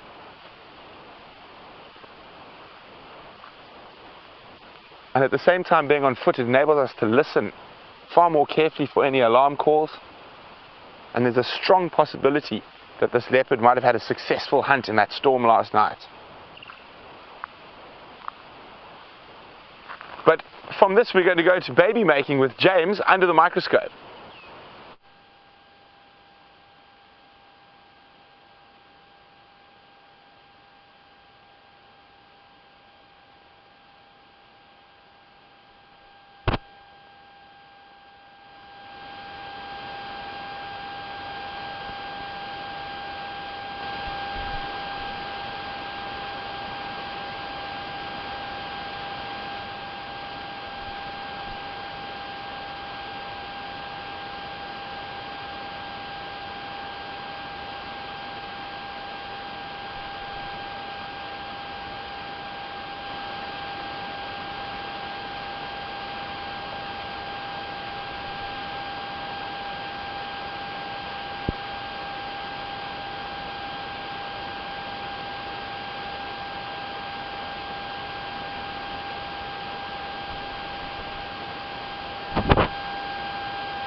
Hearing me now? Are you hearing? Are you hearing me now? Yeah, we have sound. Do we have sound?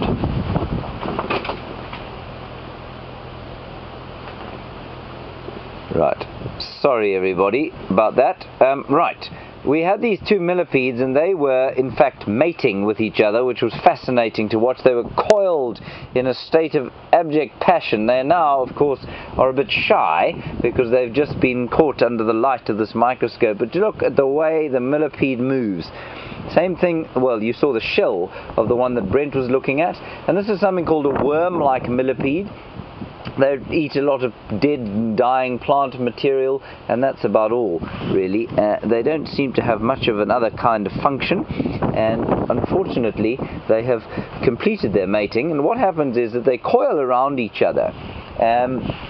They coil around each other. Here, we'll just put them on the table for you here. You can have a look at them there. They coil around each other, and they exchange spermatophore. That's what they call the sperm of the males, and the female will then carry them, and eventually, will eventually lay a whole lot of eggs underneath the dry leaf litter, and they'll hatch into baby millipedes. Now, unlike the insects, they don't seem to go through anything like a larval phase or an interstar phase, where or metamorphic phase, where the adults don't resemble the youngsters. In these, they're born as little millipedes, and I think they add segments as they get older. But it's just astonishing that the number of different species living here. We hardly know anything about them. We know that they eat a lot of plant material. We know that that's basically all we know. And they've got cyanide in them, and things like civets, which Brent was showing you there, can eat them. But other than that, we know very little about them. Fascinating things. Right, the other thing we've got here for you is a snail. Now, we're hoping desperately that this fellow is going to come out of his shell. But let's have a look there, and you can see close up what the giant land snail looks like. And we've been doing a bit of reading on giant land snails, and we know that they live for 10 to 15 years, and they eat also normally plant material only. And we're just going to leave him on the desk here for the next little while and hope that he pops out, because if we can get a close-up for you of his unbelievable tentacles, 2 of them with eyes on them and 2 of them he seems to use to sense things to eat, they will be great to show you. So we're going to keep him on the desk here and hope that he sticks his little tentacles out just now. Alright, let's go back to Hayden. He's got a couple of these things. They don't look quite like that. They look much more alive than that particular one, so we'll see you just now.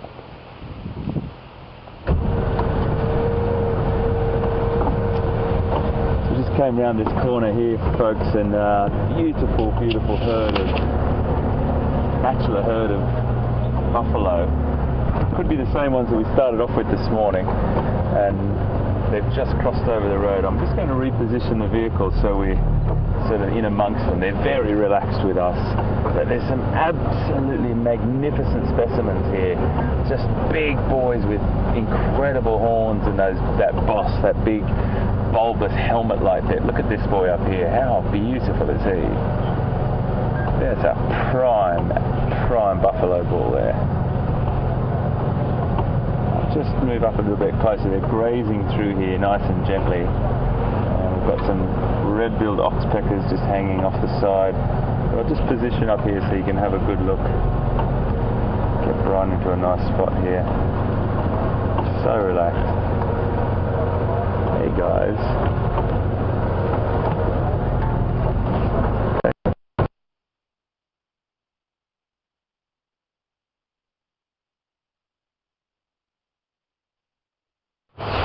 Jy lig met hy buite wees. Live. Am I live? Oh, sorry. Hello everyone. Welcome back. Sorry, I wasn't plugged in for sound there for a second. So let me just find myself. There we go, we're missing that. But we are also busy testing our rain cover, so that's actually what we're busy with. We had a few drops. In fact, I can see 1 or 2 drops on the lens, I think. But let me have a look there for you. Don't worry, you'll see again. There we go. Awesome. We are testing our rain cover. That's why you see the dashboard here. I can't see my monitor. There we go. This is covering all the gear in the front. We've got radios here. That's the monitor so that I can see where we are. We've got, cameras and first aid kits and all kinds of stuff in the front. But this is all obviously running with some kind of power, some kind of electricity. So that covers it for the rain. We've got a cover around here, which I must quickly go on how I'm going to fit into this. But basically we're covering all the gear in the back, which is sort of spaced out in different areas, the battery banks, because without this you can't get on the safari with us, and without you on safari we can't do this, and we all like doing this, so we're going to keep doing it, and therefore we need a rain cover. So we are playing with it a bit, seeing how it works, and apologies for not knowing you were joining us again. I plugged myself out. Sorry. So let's see how this is going to work. The important thing is we're pretty sure it's going to work, because it rains. It's still beautiful to be out in the bush, and let's see if we can make a little. Here we go. And the good thing about us as humans is like other animals as well, we're designed to be waterproof. Our skin is waterproof. So if it starts raining, we won't start swelling up, look like a hippo after 2 hours driving around. We are fine, but a lot of people don't enjoy being on safari in the rain because they get a bit cold, they get a bit uncomfortable. Some people don't mind and they still have a great time. I've done a lot of game drives in the rain over the years. Obviously if it starts raining heavily, I'll put a little raincoat on as well. So we're just planning and hoping, and I'm pretty sure it's going to work, to have ourselves out in the rain.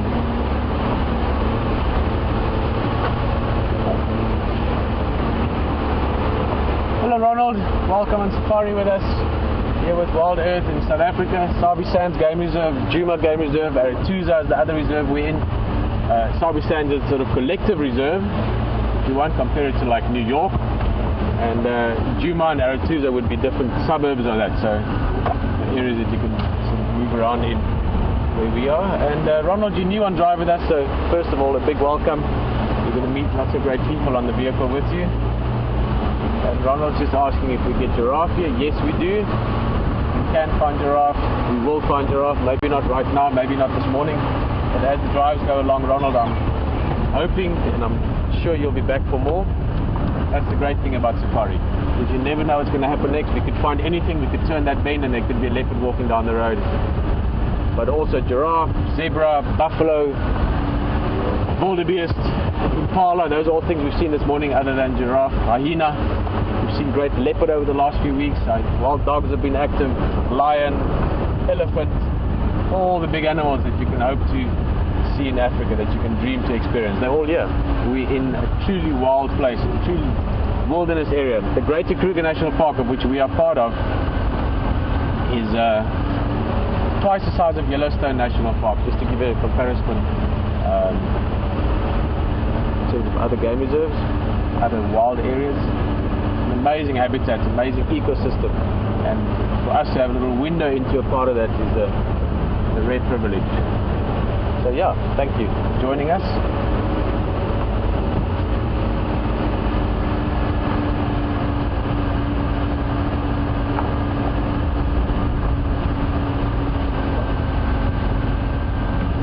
Question out of Dallas. Hello Miss Jen.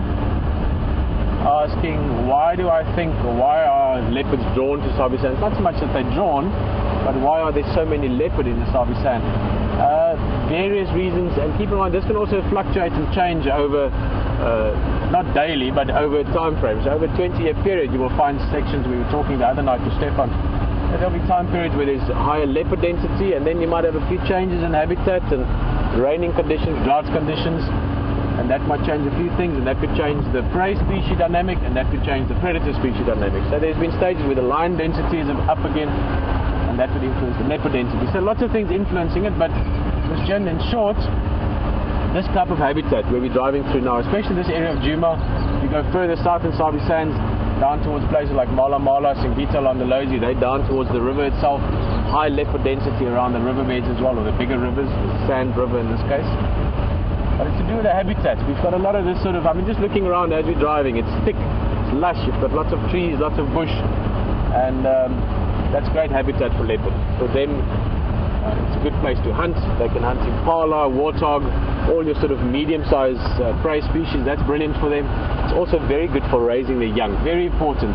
Lots of hiding places in the riverbeds and so forth. So, good place to find food, good place to raise your young, and that means good leopard density. And very important third aspect to that is the fact that Sabi Sands is a private game reserve, Djuma, Aretusa, that's why we can go off-road, we can follow animals, there's never high vehicle pressure. We normally try and keep it, well, if we can, just one vehicle, but often 2 vehicles, 3 vehicles at the most. So never will there be more than 3 vehicles at a sighting, except if it's something exceptional.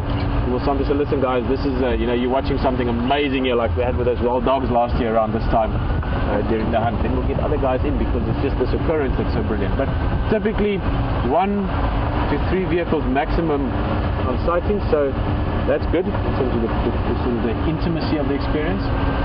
But the fact that we behave, everyone that drives around here are either guides by profession or people that have private lodges here and they've done this for a long time. So the behavior that we display towards the animals means that they know we're not a threat. We don't bother them at all. Many animals, in fact, like that young hyena cub we saw back there, he's going to grow up seeing Land Rovers and 4x4s and safari vehicles. So for him, it's just part of his environment. And therefore, you see them a lot as well. So to come back to high density of leopard, but you get high density of leopard in some other parts and you don't see those leopards because they're shy or elusive. Over here, the leopards behave normal. If there was a leopard walking down the road now because the grass is wet from the rain, it wouldn't run away when we approach. It would just keep doing what it's doing and we would be seeing it. So the fact that we can see them plays a big role as well. It is an amazing place, guys. I mean, there's various game reserves in Africa, but Sabi Sands is at the top end of good experiences.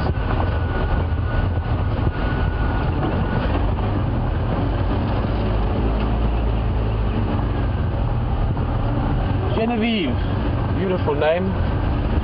Also from one of my favorite cities. We were speaking about it earlier. We've got lots of people from New York on safari this morning. Guys, very big welcome from the Big Apple, or to the Big Apple. Another thing we talked about just last night, we were chatting about, and I was talking with Molly as well, it wasn't last night, yesterday on the way to the airport, saying how great would it be to go do a game drive in New York. We take the Jigger, that's the nickname we have for this vehicle. It means the vehicle that can twist and turn and sort of zigzag through the bush. Take this Land Rover, take it to New York, and we go drive around there, and that would illustrate your question, Genevieve. You asking, and all the time and years I've spent sort of looking at and trying to understand animal behavior, has that given me some interesting insights into human behavior, and most certainly, in fact, the reason I love wildlife, one of my sort of niches, if you want, one of my things I've always found interesting is behavior. I'm really into behavioral aspects, to see what's going on, interpret it, you know, get knowledge about it, but also just learn to understand it. And certainly, if you can do that with animals, you can do that even more so with humans, because Genevieve, as you know, we are humans. We can talk to each other in various languages, English being a choice for the safari for us, and that's something that I've always found interesting. And also the LiveSafari, what we're doing right now, the kind of communication we're experiencing, is something I'm very passionate and very excited about as well. This is an amazing way for us to communicate like this. So Genevieve, I'd almost like to ask you, if you're on safari with us during Big Cat Week, any of those drives, the prime time drives can be quite intense because it's only an hour, lots of things happening, but we're also going to do 7 2-hour drives, which will be in your morning time New York, or afternoon time. I would love you to ask that question again, because I love that answer, because it illustrates so many of the points that we do out here. So love that question. Speaking of asking questions and looking for things and all that, I'm not going to say too much more, I'm waffling now. Enjoy the walk. There's something that might excite and maybe even frighten a few of you. We'll see you back in a bit.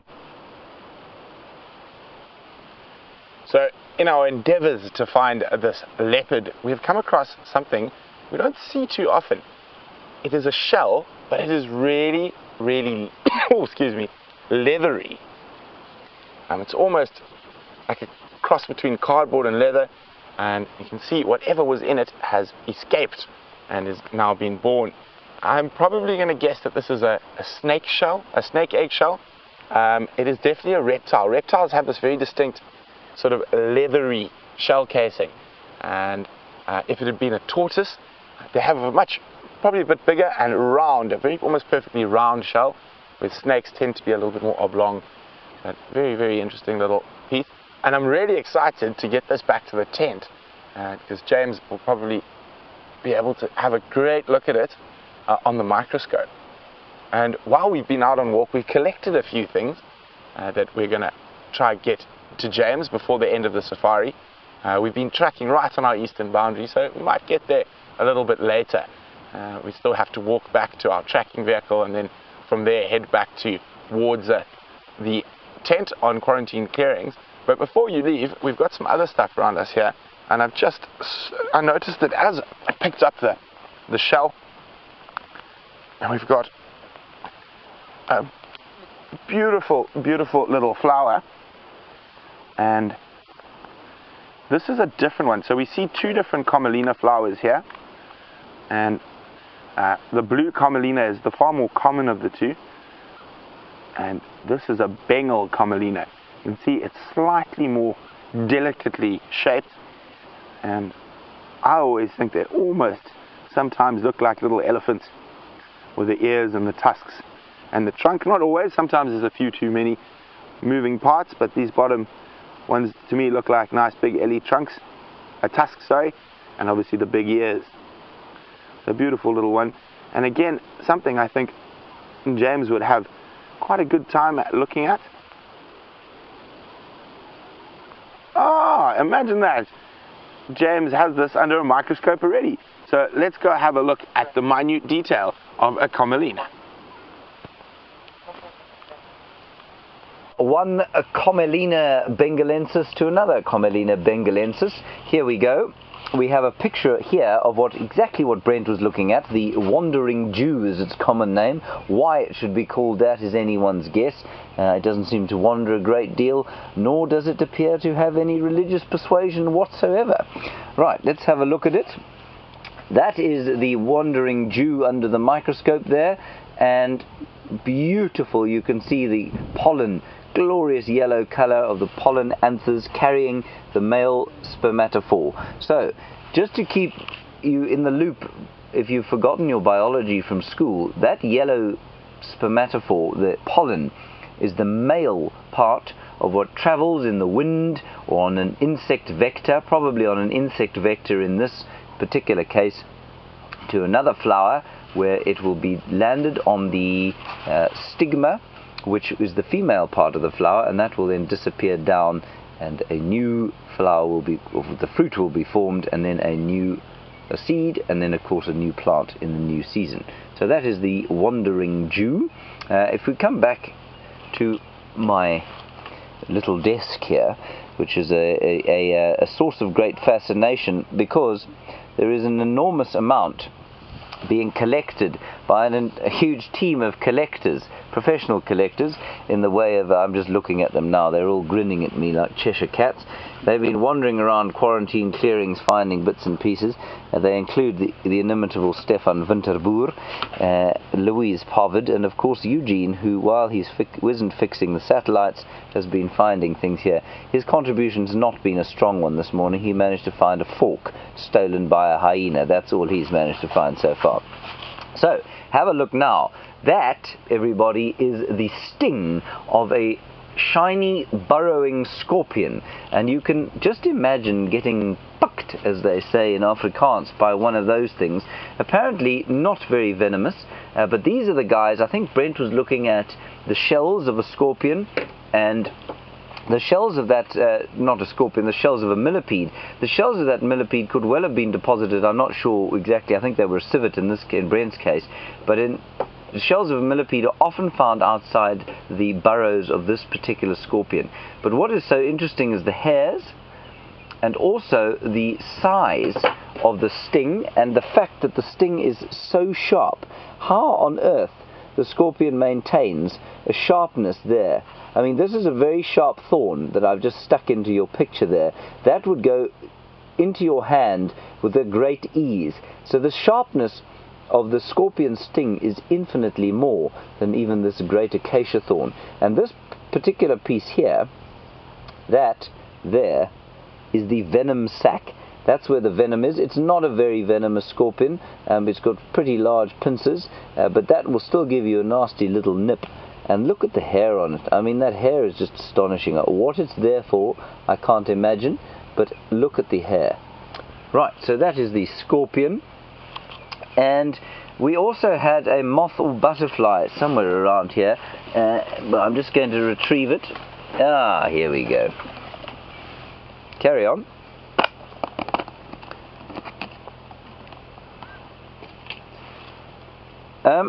Now, a very good question from Country Gal Ash here. While I try and get a picture on this Burnett moth here, Country Girl Ash, you want to know why we can't touch hyena dung? We can. We shouldn't, though, because it's full of muck. So, because in the digestive system of a carnivore, Burnett is not very happy. We're not going to, I don't think we're going to look at him with a microscope. He's very unhappy. He's coming to the end of his life cycle. Anyway, Country Girl Ash, the digestive system of a carnivore is such that it's extremely toxic. We've got the toxins in a carnivore's dung are far more than they would be in a herbivore's dung, and that's because the amount of nutrition or nutrients when you eat meat are that much more, and there are a lot more toxins in it, and therefore the dung is a lot more toxic. It's actually okay to touch it if you don't, but you then got to be very careful about washing your hands. So that's very important. Now,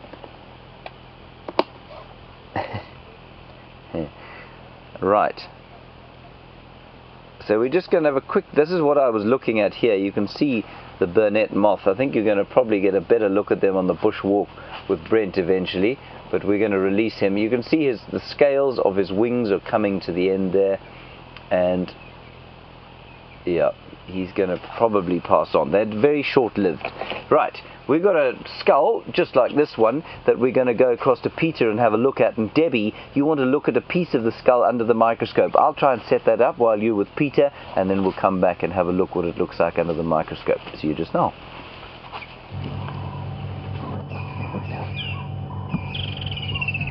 Well, we happened to find a buffalo skull here driving along the Mulwati riverbed.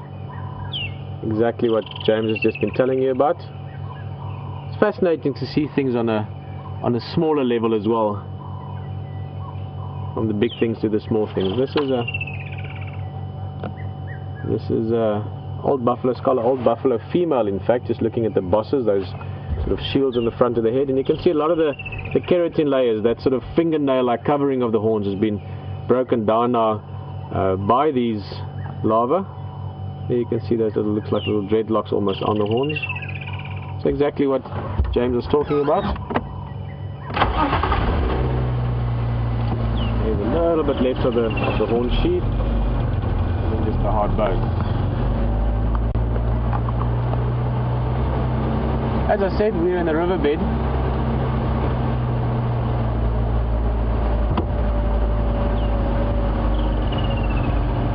So I'm just listening to the game drive there. Some lions up in the north.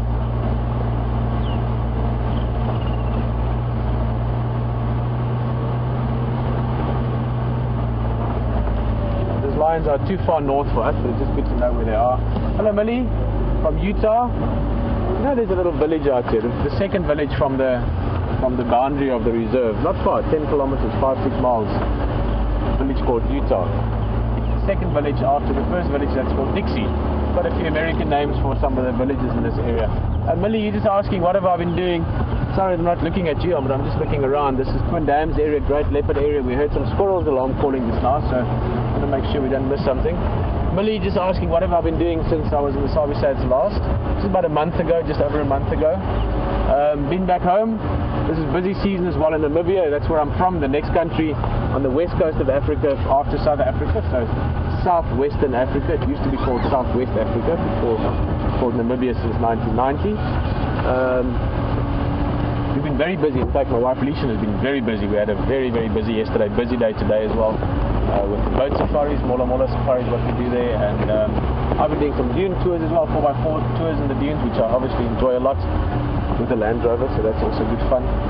And yeah, just been living and working and enjoying life. We've got 2 kids. My son started walking just before I came out here in Ragnar. And yeah, just doing those things, the things we do in life, the things that make life a beautiful experience. Family, friends, work, sleep, food, all the things that you guys enjoy as well.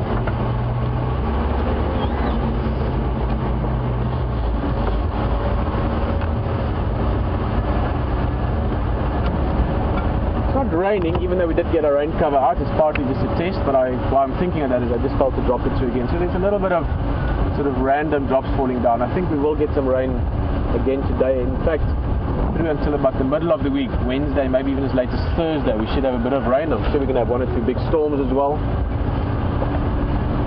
And if it goes the way it's looking now, we will have lots of rain in the next few days, but then we'll have dry weather. For Big Cat Week, it should be brilliant.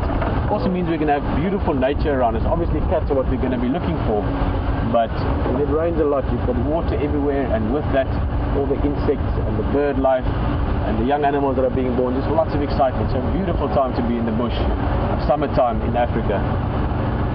Speaking of being around and looking around in the bush, Hayden's doing the same as what we are at the moment, sort of looking for something. So enjoy the ride with him. Please say hello to him from me as well, and we'll see you back here in a bit. We've got a little bit of, what, about 40 minutes left, so anything could still happen.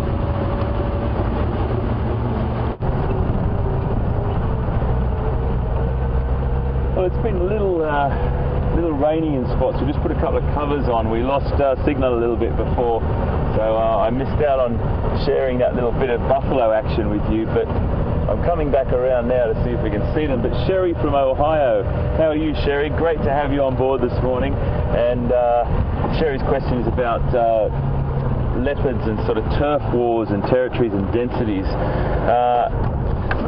There's not, the turf wars don't seem to be as heavy duty as what lions are, but predominantly because leopards are solitary. So you might get two males coming over and crossing over into their home ranges and having an altercation, and can happen with females as well. But it's not as intense as like those lion wars that you see. Leopard density is also dependent on food availability and space. There's some densities that are quite incredible, animals living very, very close to each other, and then animals that have home ranges of 40-50 square kilometres. So it really does tend to be about food availability and historical things, and then there's also those factors or external contributing factors like human encroachment onto habitat and what pressure the animals have to live on top of each other sometimes. But remembering leopard are the most adaptive cat in the world, feeding on anything from small crickets and lizards and small mammals up to big ungulates, big hoofed animals. So they're an incredibly adaptive cat. Wonderful how they can fit into so many different ecosystems and habitats. But definitely haven't seen anything this morning. Even I think Peter was talking about some tracks that he picked up on or heard from. But it is a bit quiet this morning, but the great thing is, we've got all these different things happening, the walk and the tent, and the small things really matter as well. And I hear that there's been some really amazing, wonderful, wonderful action going on in the tent this morning, which is great to hear. And I'm just going to pop my head around here. These buffalo were just walking along this little drainage line here, and if we can catch up with them again, they were feeding. And when you do see them grazing, it's a great, this herd is so relaxed. I just thought we might try and give them another go, but we lost your signal, well, you lost my signal, sadly before. They're just down in here. We might not be able to get that close now. But there were some striking looking bulls in there.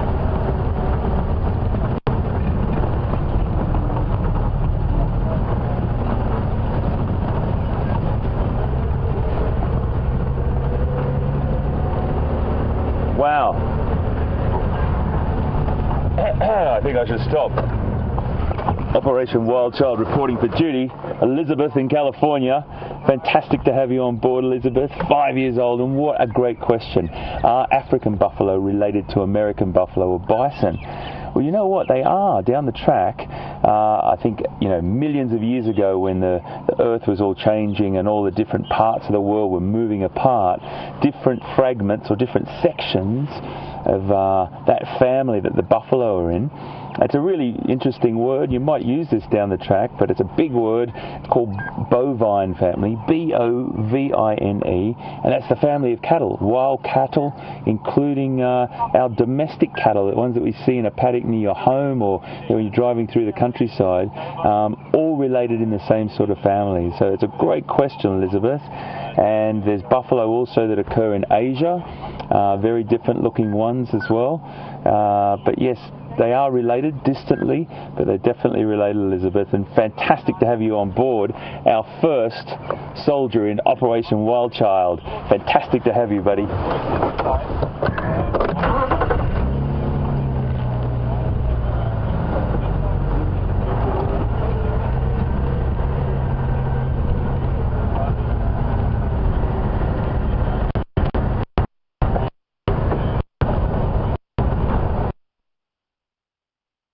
Santa Barbara, That's a fantastic thing. You've got an initiative that's happening in North America as well, No Child Inside, and I think that's beautiful. It's a beautiful sort of thing to have, and these sort of things are happening all over the world. We've got these buffs here again, so I'm just going to gently come up to them. But a great initiative to have these operations, or these things that we can get kids outside.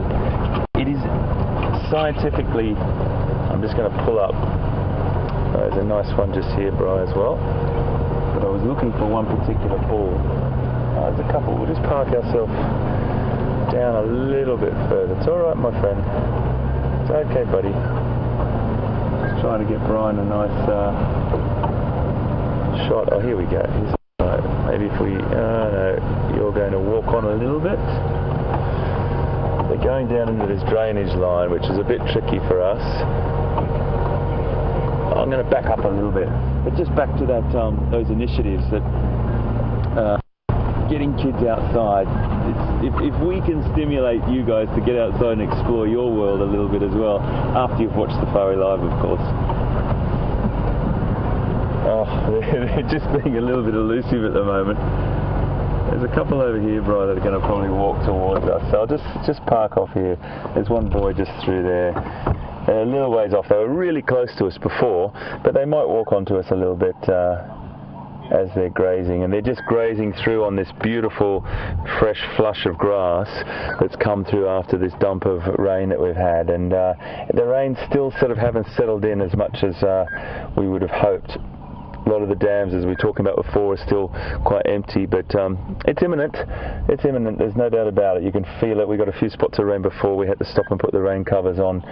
But that individual there just sort of standing between that vegetation with a lovely set of horns as well. In this particular herd, there were some cracking bulls with big sets of horns. And they've got those fantastic grinding molars, the massive cheek teeth that these animals have, and as they've got a really broad row of incisors as well. There's a couple more up to the left there, Bri, that are grazing towards us at the moment.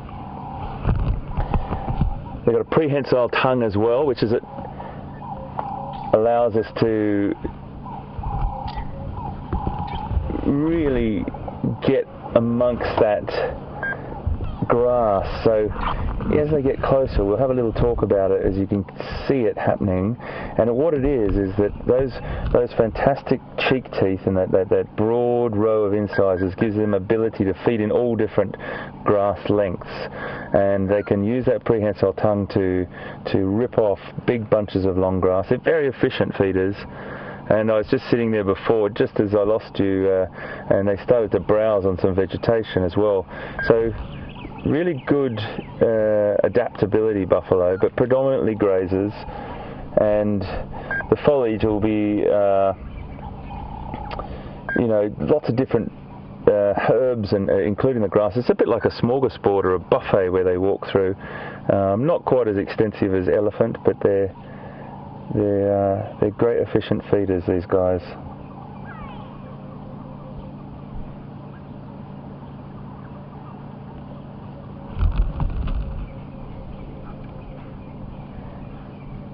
Enjoying that grass.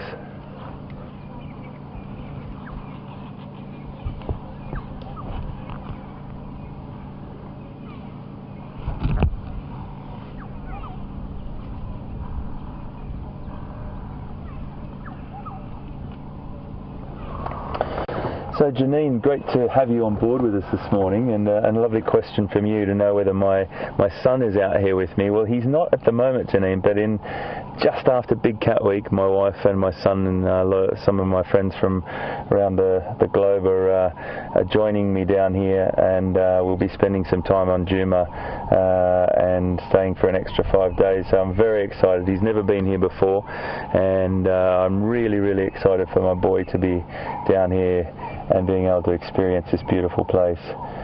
So thank you, Janine. You never know, if the guys are driving around on drive, they might bump into us in the vehicle, and we'll say hi, I promise. Very excited. This bull, so thank you for your question, Janine, great to have you with us.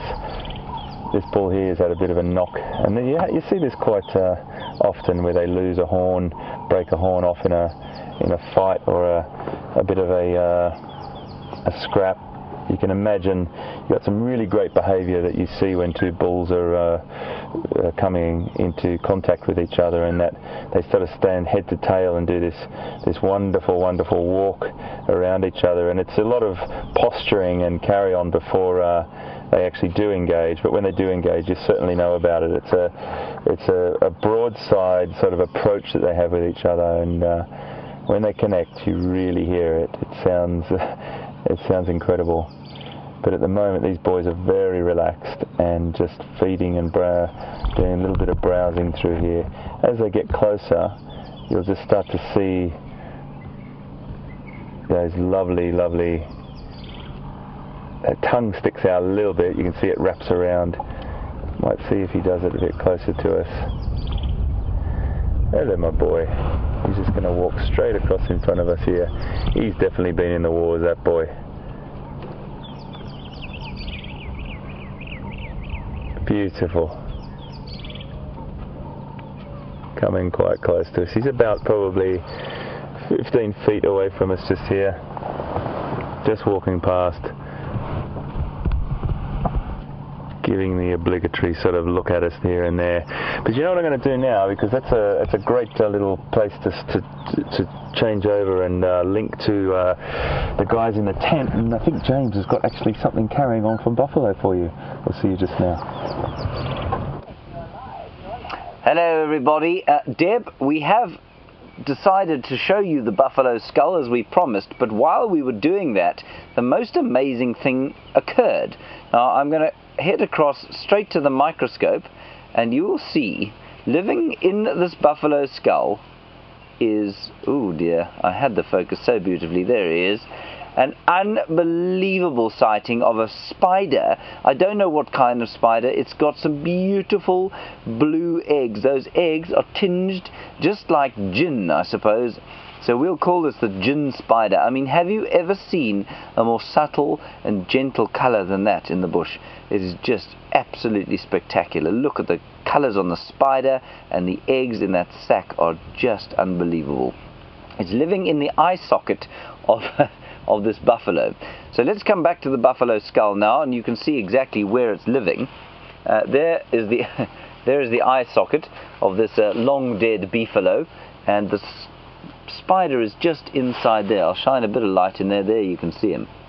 Isn't that amazing? Discovered it completely by chance. Unbelievable. Now, I actually think, Tebs, I think that camera did a better job of looking at the top of this than the microscope did. But we'll have a quick look with the microscope. I'll try and focus. There we go. Alright, yeah, that's quite a nice shot there. Okay, so there's the microscope, Deb, picture of the top of the buffalo skull, and you can see the splinters and fragments of bone that have come together, and well, they did come together, and now they're starting to split apart, of course, because slowly this skull will rot away into the dirt. Now, I used to think, of course, that fossils were a kind of bone, but they aren't. It's a kind well, I'll explain it actually when you get back. It's a bit of a longer experience, and rather than waste your time with that right now, we've got Brent sitting with a lovely herd of zebras. This will be great. See you now. So we moved from where we were on the eastern boundary tracking leopard, and we parked our tracking vehicle down near the Moati drainage, and we decided to walk up towards quarantine. There's always a good chance. You can see there's some impala and some zebra, and the zebra were lying down till the impala came dashing out. The impala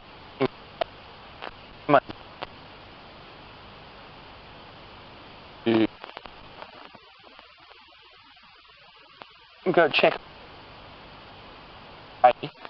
But we can see there's two zebras lying down in this cold, windy weather. But we've collected the whole at the tent. So we're going to move on a little bit. I'm just going to wait for a few seconds.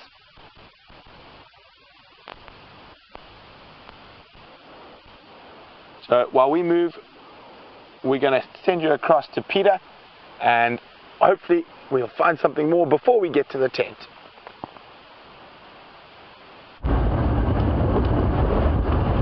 Welcome back. We've walk on the sort of edge of signal there, so breaking up a bit, but nonetheless fantastic to see zebra, or zebra I guess, depending where you're from. So we learned with the alphabet here in South Africa, which is more sort of a British English if you want. We learned the alphabet and it's X, Y, Z. And now you guys learn it X, Y, Z. So zebra, zebra, potato, potato. You all know what we're talking about. Let's look at this bird quickly. Just nice and close. It's not great light for it. This is a starling. You get the glossy starling and you get the birchall starling. Both of them can fly, and both of them normally fly away when you try and show it. It's just sort of. He's just sitting there singing. I'll probably be able to listen to him. We are just really enjoying it. I mean, I was just in that very happy space that one goes into on safari, on game drive specifically, where you don't actually worry anymore what you see or what you find next, because it's all beautiful. Just driving around, hearing the Franklin call, it's nice cool air this morning, seeing how wet the soil is, knowing how grateful this environment is for rain and how beautiful it's going to be over the next week or two. Let's just watch that Franklin. They don't fly away as easily as the starlings. I just noticed a little bit of sort of mating behavior. The male for a few seconds there, his feathers all puffed out and his wings came out. It seems they're back to normal again. These are Natal Franklin. Let me just make sure about that actually. Yeah, Natal Franklin. One of my favorite birds in the bush. Alarm calls in the mornings, sunset chorus in the afternoons. Often alarm calls also for predators. You can sometimes find leopard by the assistance from those guys. Yeah, all in all, just beautiful to be out there. And I was just thinking how fortunate I am and we are to be able to do this.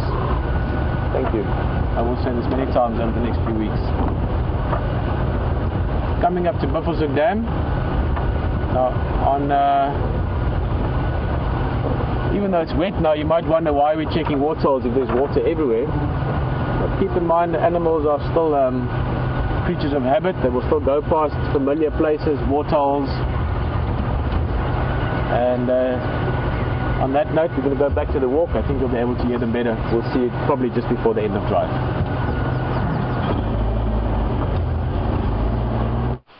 So those zebras moved off. We're on the edge of quarantine, but I think they've gone just behind this nice big termite mound.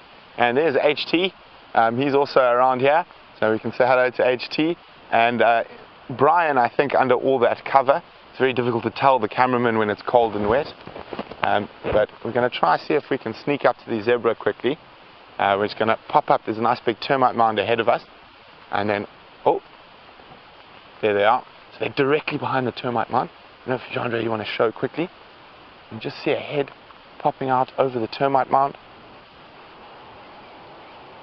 And now we're going to try. There we go. Oh, we've been spotted. The game is up. And the impala running around in the background. Looks like they're just playing. Because if we don't show any predatory behavior, so if we don't skulk around, there is a possibility we're going to be able to walk closer to these zebra. The most important thing is not to walk straight at them. We're going to walk an oblique angle from them, so to show them we're not trying to hunt them. And they might not run, so they might stand there and watch us. So we're going to make our way to the marula tree, and probably about 40 meters between us and the zebras. And I think they're more interested in what the impala were running from. There we go, as you can see, while his back's turned. Let's see if we can get a little bit closer.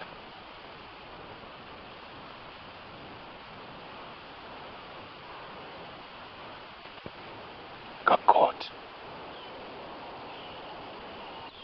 You hear that little snort? And you can see they're quite relaxed. We're not displaying that predatory behavior, just a little at us before walking off. And there we go. We're going to let them move into the bush. We're going to start slowly making our way towards the tent. And James, the tent is probably 200, 300 meters from us. We can have a look. You can just make it through the trees over there. And let's go see what James is up to. But while we're walking across there, we've got a question from Tutu in Las Vegas, and quite an apt question since we're on such an open grass area here. Tutu is wondering, what is the difference between a grazer and a browser?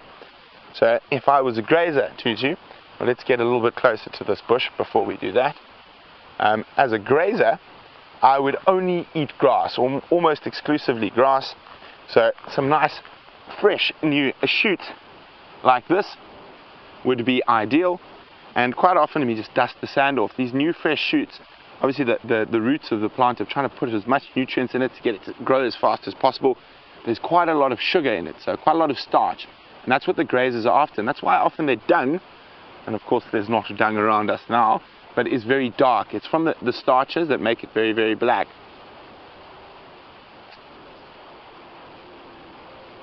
And you can actually taste the sugars. It's quite sweet, these fresh grasses. Certain grasses taste better than others, and the animals know that as well. And even when I didn't go for these big mature leaves, I'd probably go for these smaller, fresher leaves. This, Jean-Andre is getting very close to me because he knows I'm going to chew this leaf, but I'm probably not going to enjoy it nearly as much as the grass. And especially this one is really not a really good, the tannin is almost bitter, and you get this very sort of, your tongue sort of sticks to your palate. So even if I was a browser, this is possibly only a species I would eat if I was under a lot of pressure. So in the dry season we did see elephants and giraffe feeding off. This is a large fruited bush willow, not a great eating tree. If you have a choice, you go for things like buffalo thorns and acacias, much, much sweeter, much nicer. So while we continue to meander towards the tent, let's go see what Mr. Pretorius is up to.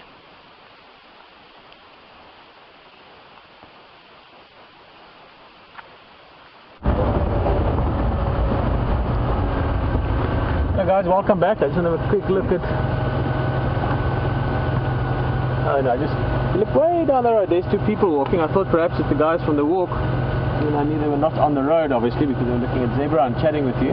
There's a guy from the anti-poaching, I presume, just checking for tracks. Very experienced, very good at it. I'll be to look after the area. So being on Game Drive is great, isn't it? You can learn new things all the time. I mean, I always thought the browser was something like Firefox or Internet Explorer, but obviously there's other contexts to that as well. We'll have to find some kind of a grazing tool. Hey? What do you think about that? Like internet grazer. Good idea. It's great to be on foot, and it's so lovely to be on foot because you can look at not only small things. I mean, we often talk about obviously small things, birds and insects and eggs and so on, but just the way you sort of are tuned into your environment, your sensitivity to nature around you is a beautiful experience on foot. The biggest change at the moment for us by far is all the different water aspects to things. The fact that we've had rain recently means there's now lots of fresh puddles everywhere. And Cheryl, that adds into your question as well. Cheryl's from Colorado, which is a state I believe is absolutely beautiful with lots of water. But there was a question earlier, and Cheryl, your question now about the riverbed we just crossed through. How often does water flow down that? So how often does it get water in it? In these big storms, if you get big rain, the water that floods away or flows away would be going down those riverbeds, which is why we call them drainage lines. They help to drain the area of flash water or flood water. As well as Buffelshoek Dam, there was a question earlier about the quality of water. The dams that sort of held the last of the water before the rains now, that water becomes quite foul, but you know, dirty water is still better than no water, and obviously animals have adapted to be able to drink water like that. And keep in mind, I always, when I take the kids to the dunes and they get dirty, I always tell my wife that it's clean dirt, you know, it's clean sand, it's different from dirty dirt. And the same with that, you must realize that even though the water could get a bit dirty, it's still clean water. In other words, it gets dirty from dust and mud and maybe animals messing in it a bit, but it's not contaminated. These kudus here.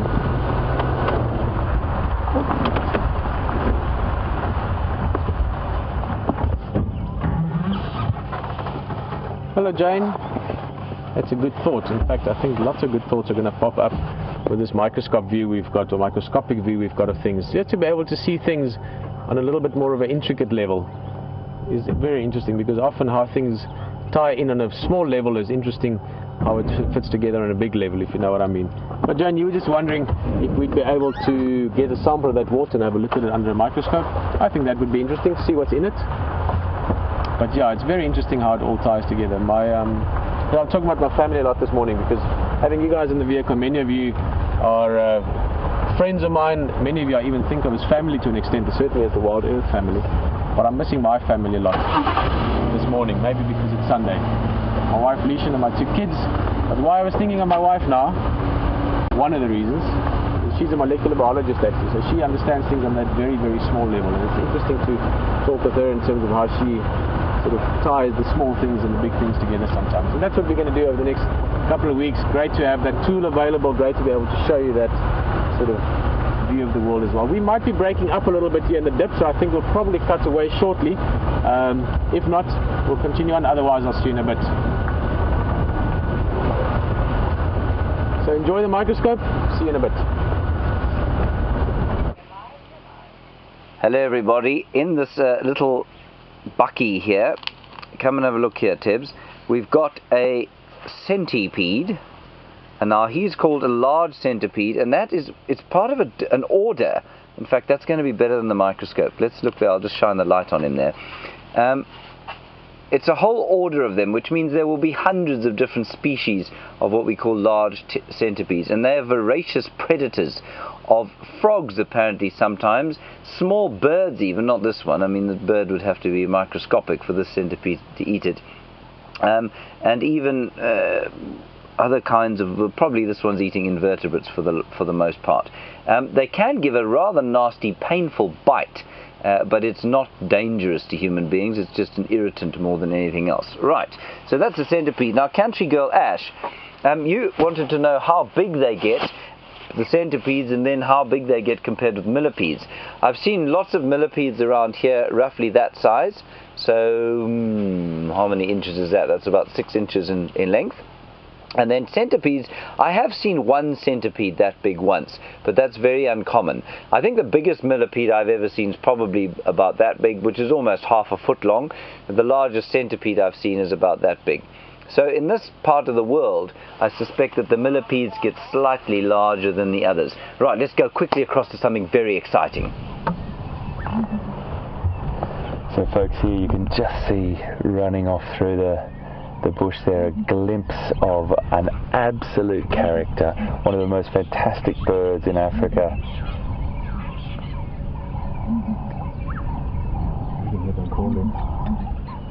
Can you hear that? I'm not sure if you can pick it up, but it's the call, it's the contact calls between the ground hornbills. There's 2 of them there, a pair, and they're just feeding through. Oh, but I'm just going to be quiet for a second, listen to that.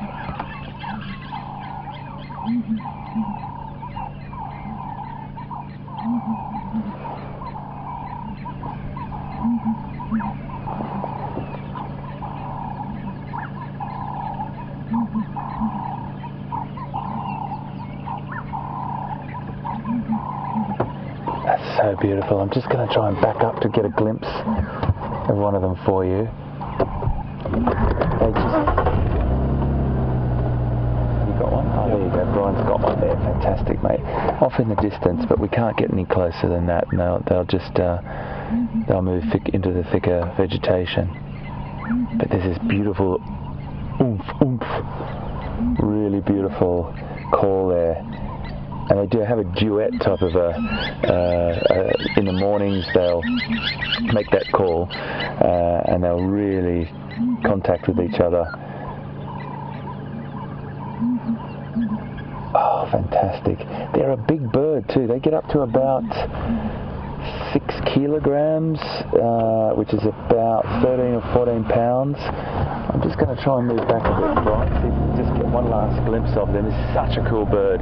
They feed on all different types of invertebrates and vertebrates and small mammals if they can get their hands on them, their beaks on them, hands even. Just trying to find them, but what a great little sighting. And these birds, they're one of Brian's favourites. He spotted them, and I heard him get very excited then about ground hornbills. He hasn't seen them for ages, he said. Still vocalising. Just want to try and get one more glimpse. Beautiful, beautiful black bird. standing about, I reckon about 130 centimetres. I think the books say 130, which is about, I can't see them, but can you? In inches, that's probably about, goodness, I'm trying to do my conversions now. 30s, 12, probably about 40 inches. No, I can't see them. You can still hear them though. Oh, booming sound. Up there, just trickling through somewhere up there. Anyway, we had a little sighting of them. Beautiful bird, ground hornbill, and that really beautiful noise that they make, that vocalization. Let me just give you a quick look, guys, just because this is what the great thing about our apps that we've got are. Just whilst you can hear them in the background still, I'll just get this up.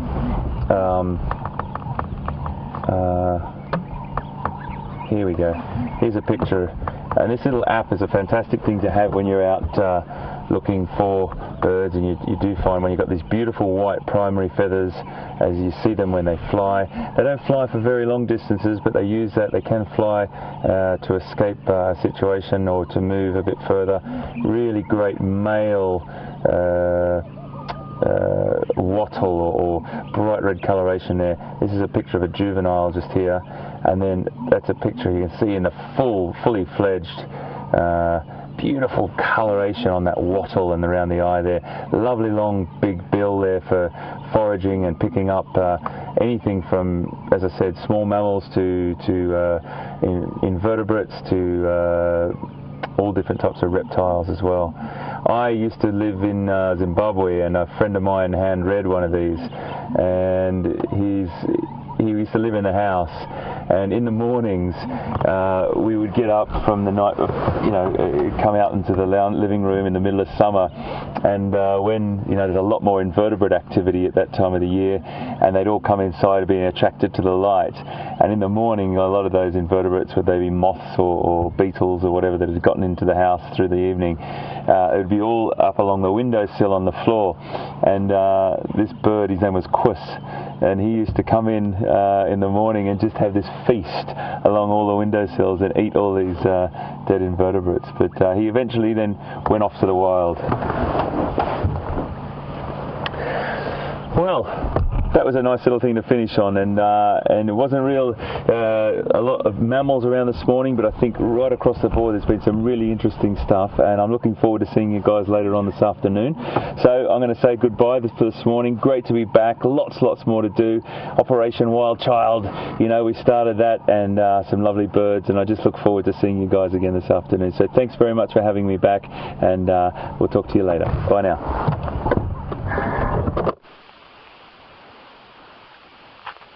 So we've made our way across quarantine. We're about to join Tebs and James and Eugenius at the tent. We've managed to collect some paraphernalia while out on bushwalk. Look, James is excited. They let him come out of the tent. Normally he's not allowed to go past the little edge of the canvas. Oh. And I'll return his stick to him just in case. Thank you. Good morning, Jamesy. Where did you find my stick? I'm in the Mahindra. Hello. Hi, nice to see you. Thank you. Here we go. There we go. Right. Now, we've collected some stuff. Yes, fascinating. So we did a little bit of a scurry around in a civetry.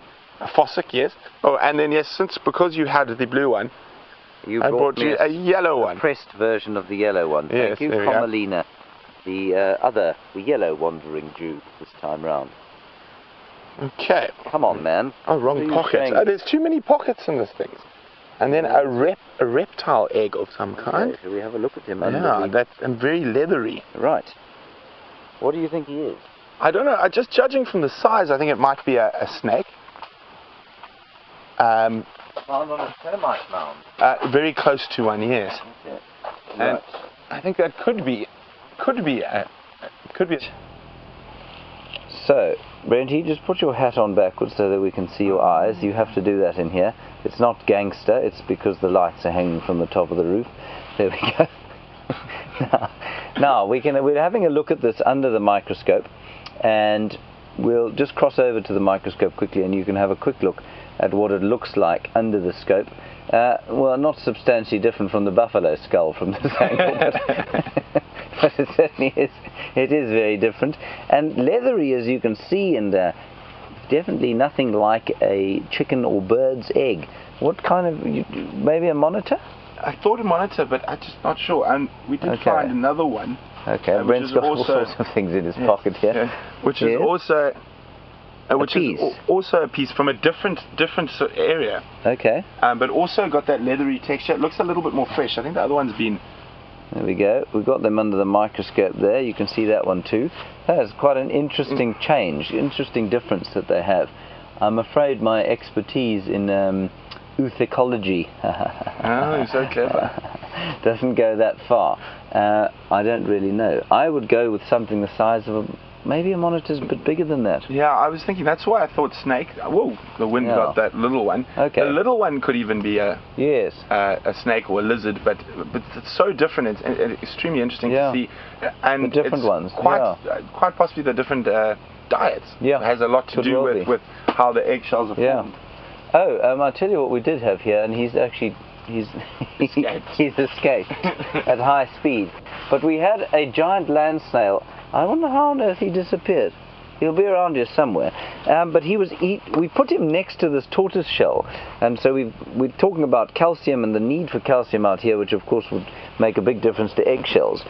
But he climbed. You can see. I don't know if you can see there the slimy residue on this on the tortoise shell, and we put the snail next to him, and he climbed up onto this, and obviously started to eat it. Now apparently, apparently he's been spotted. Oh, there he is. There he is. Wow, it's a come over here, Tips. This is unbelievable. Here is the giant land snail over here. Now, it's very important that they eat these kind of things here, because they need the calcium to maintain their own shells. So we're going to leave them here. They will also eat the lime wash on the top end of on walls. They'll eat lime wash on walls. Okay, we're going to have a quick look at one more thing from Bushwalk. What else have you got to show us? It's the only living thing I managed to bring back, and I'm quite sure, being on quarantine, you've seen a lot of millipedes. Now we have a pill millipede. Oh, that is spectacular. Here we go. Look so at this. Slightly different millipede to the ones we see. A pill millipede. I was reading about them yesterday and very excited. Okay, so there you go. That is the pill millipede. That's fantastic. And they roll up into that ball, of course, to try and protect themselves from danger and destruction at the various predators that are around here. Okay, so we're going to head across to Pieter now in the hyena den. A big thank you to Brent on his walk. Thank you, well done. Good job, well done. Thank you, Jean-Andre. Big thanks to Tebs, the ladies in the final control with Alex Voz, the large Russian, and of course to Andrew on the drone, who is standing behind us. He's of course crashed his car yesterday, so he's now just carrying cables. We'll head across to Pieter, and we'll see you a little bit later.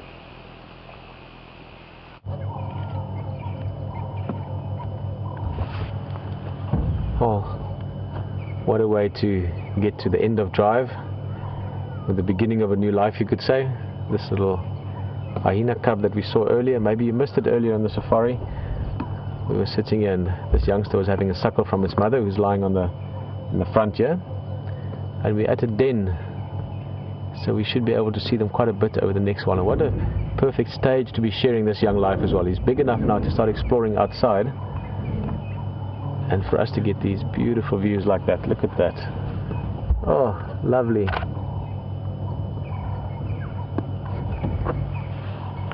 But great wildlife this morning. I mean, those ground hornbills that Hayden saw earlier, very special birds to see.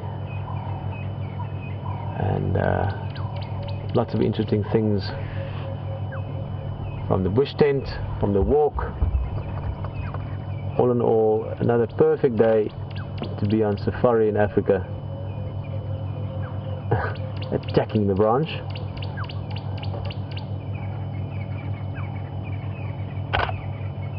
Oh.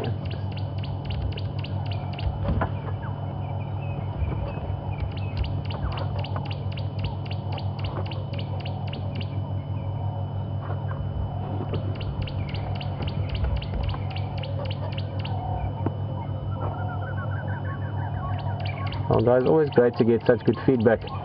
Sleepy has been new on Game Drive with us and saying that he or she, I'm not sure what the name refers to, never realized how awesome hyenas are, how interesting and sensitive they are, and this has all happened since being on safari with us. Always such a beautiful thing, such a nice thing to hear people enjoying this experience with us, and that it makes a difference, that it gives them new insight into nature and into some of the beautiful and amazing creatures we get to know in this process.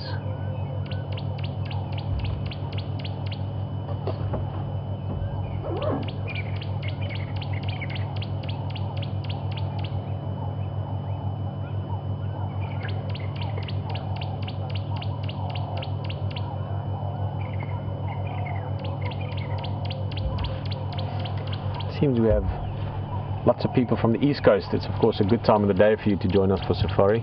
Andre from Florida just asking if it's unusual just to have one cub. No, I mean you can have two as well, but very often you do just have one cub with hyena.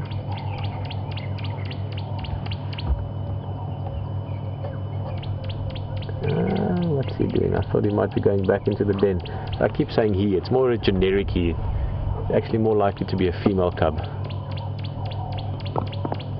But Andre, and for those of you that missed the earlier part of the drive, or maybe this is your first safari, welcome. But with hyena it's very difficult to tell. Male and female look physically about the same. You have to tell it from behavior really. The females will always be dominant. Even a female cub like this would be dominant over a male adult. But we don't care about dominance right now. For now, we're caring about exploring our world, biting a branch and playing with the grass and just checking out everything that's out there to be checked out for this young animal.